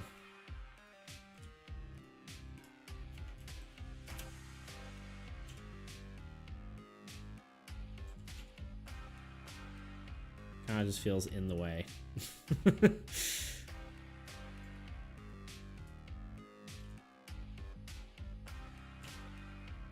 There we go. I decided I didn't like it.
I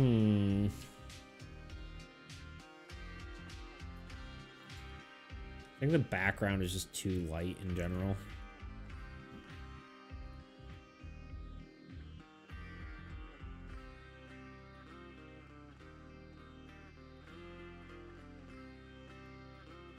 Okay, I think I know what I need to do.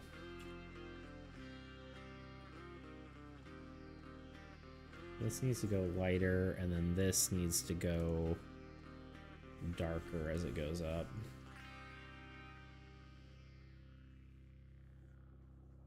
It needs to be more on this angle,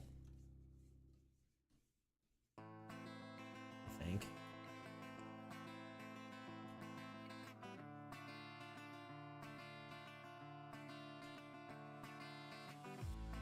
No.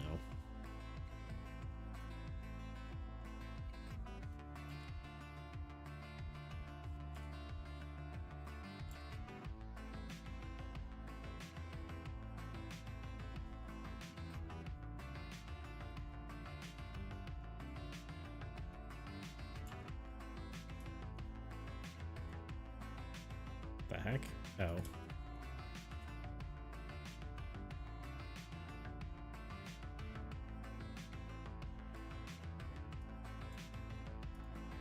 What do we think? Do we need more clouds? What's missing here? Probably more clouds, right?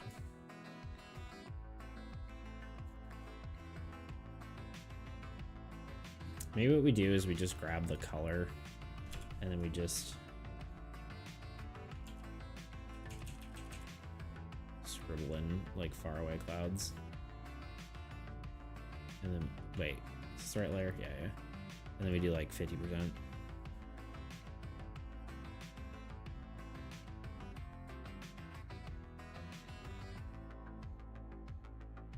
Oh, I just realized my cat cam is just pointing at the floor.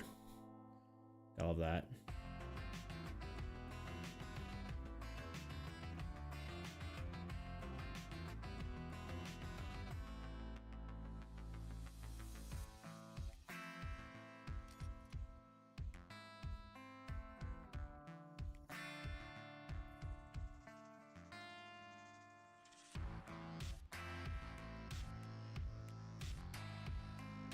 There we go. Much better.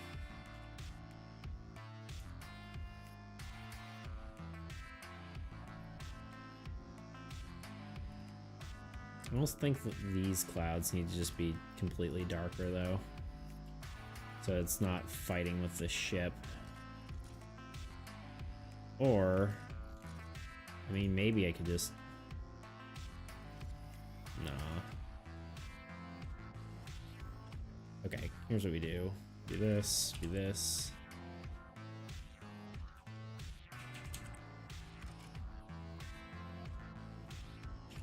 It does not help that the layer here is not...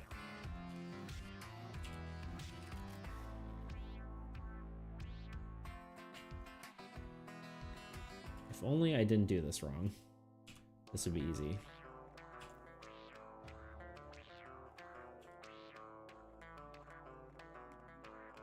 And now I have to correct my work.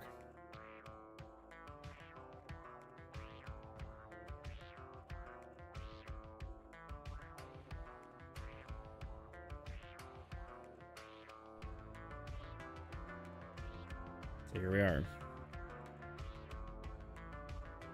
Anyway, I think we're getting close to done. I noticed a lot of people hanging out, lurking, and I appreciate you for being here. Whether you're talking or lurking or any of that kind of stuff.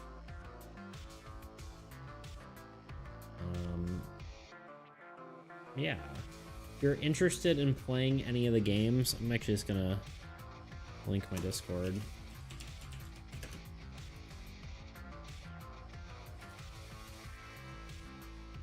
You can find pretty much any of those or any of my games on there. I just added the BlackThornProd video game, the game video game. It's from a video, but it's a game, but it's not a video game. Put that on there, and then you can also play Armies Against Entropy, which is what we're drawing here. If you're at all interested. No pressure.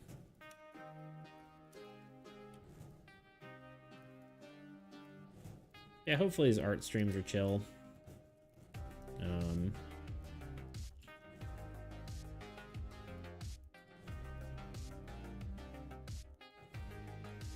Okay, that, and then I want to do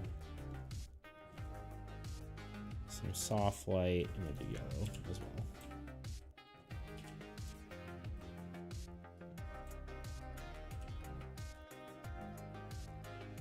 Maybe a little bit of orange. And then these are going to get the same treatment.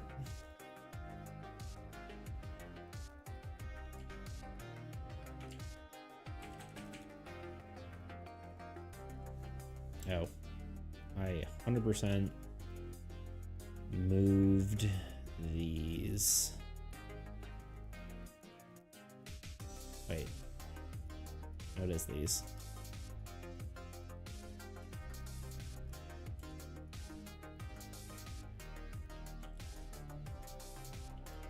Wait, what the heck? Oh, that is the liner. Okay.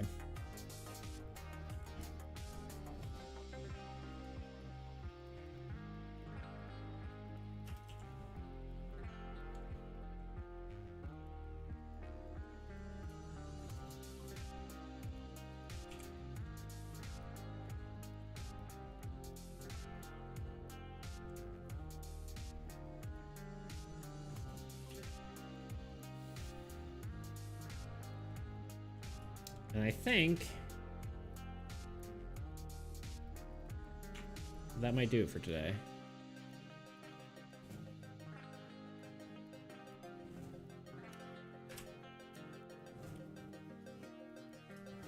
It's last second tweaks here.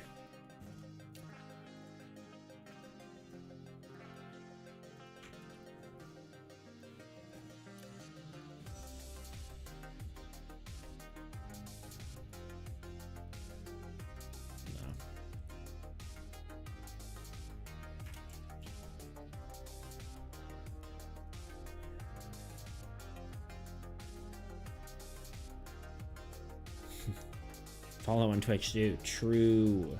Yeah, actually, I'll probably want to raid someone as well. So technically, we've actually reached our follower goal for Twitch, which is kind of cool. The only problem is I've realized that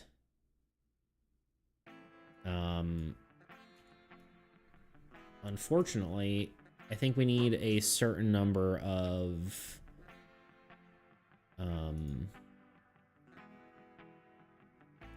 like concurrent viewers in order to get fully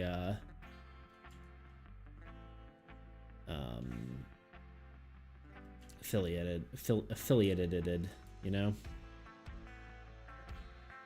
So we'll have to see. 'Tis interesting.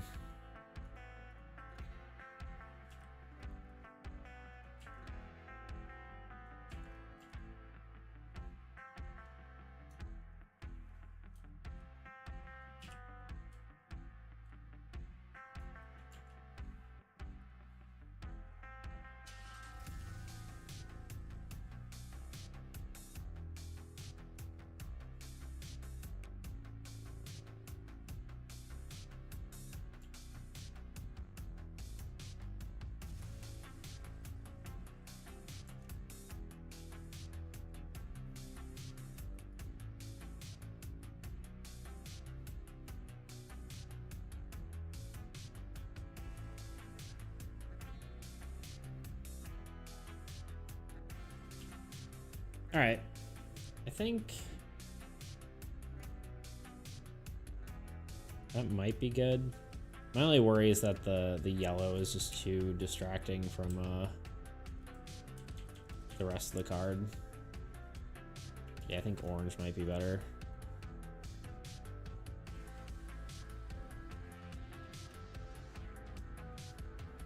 Some yellow's okay, but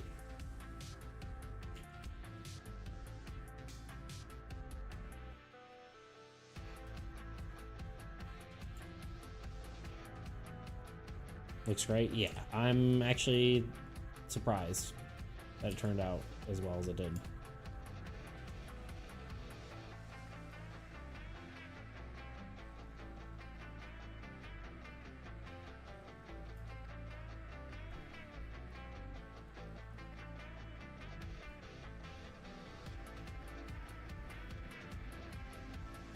Keep wanting to make these clouds slightly darker. But I don't know if it really matters. Also, did I not fix these? I guess I only fixed one of them. Alright, we're fixing this and then we're done. We want the behind clouds.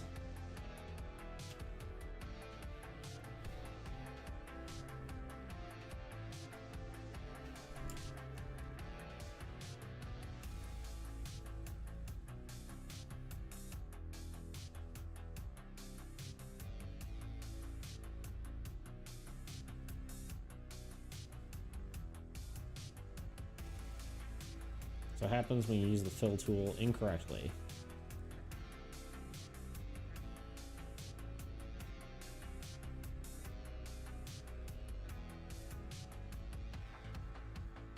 But yeah, if you want, if you're just hanging out, you can come over to Twitch and we'll probably raid someone. We'll see who's there. Been trying to raid more people. Helps community building and all that. So it's always worth it. And we'll implement this card next time. So yeah, pretty happy with it. I think it looks good. Thank you everyone for joining. Let's yeah, I like that a lot actually. Just taking a half a second look away from it, I was like, oh, okay, yeah, that works. Here's my face. Let's look at Twitch.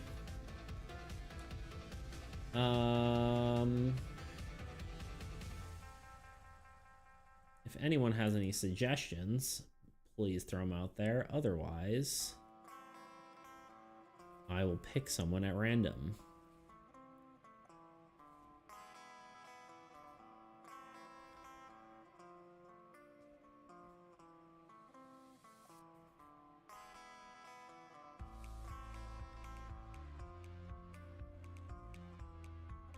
This guy making a B game.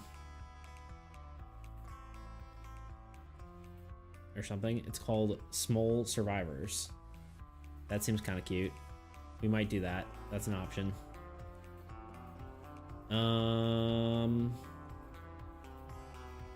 You know what? I'm too tired to go too crazy. So this art's cute, and so we're gonna do it.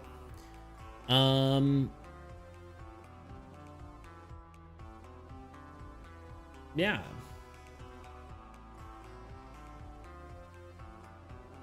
Anyway, thank you everyone for hanging out.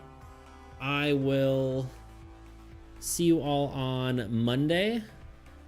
We'll probably be doing more rulebook stuff, more than likely. But yeah, thank you for hanging out. It was good hanging out with all y'all. And yeah, I think that's it. Yeah, Monday at 9:30 a.m. EST. All right. How do I do this? Hit the raid button. And it gives me 7 seconds. All right, y'all. Peace out.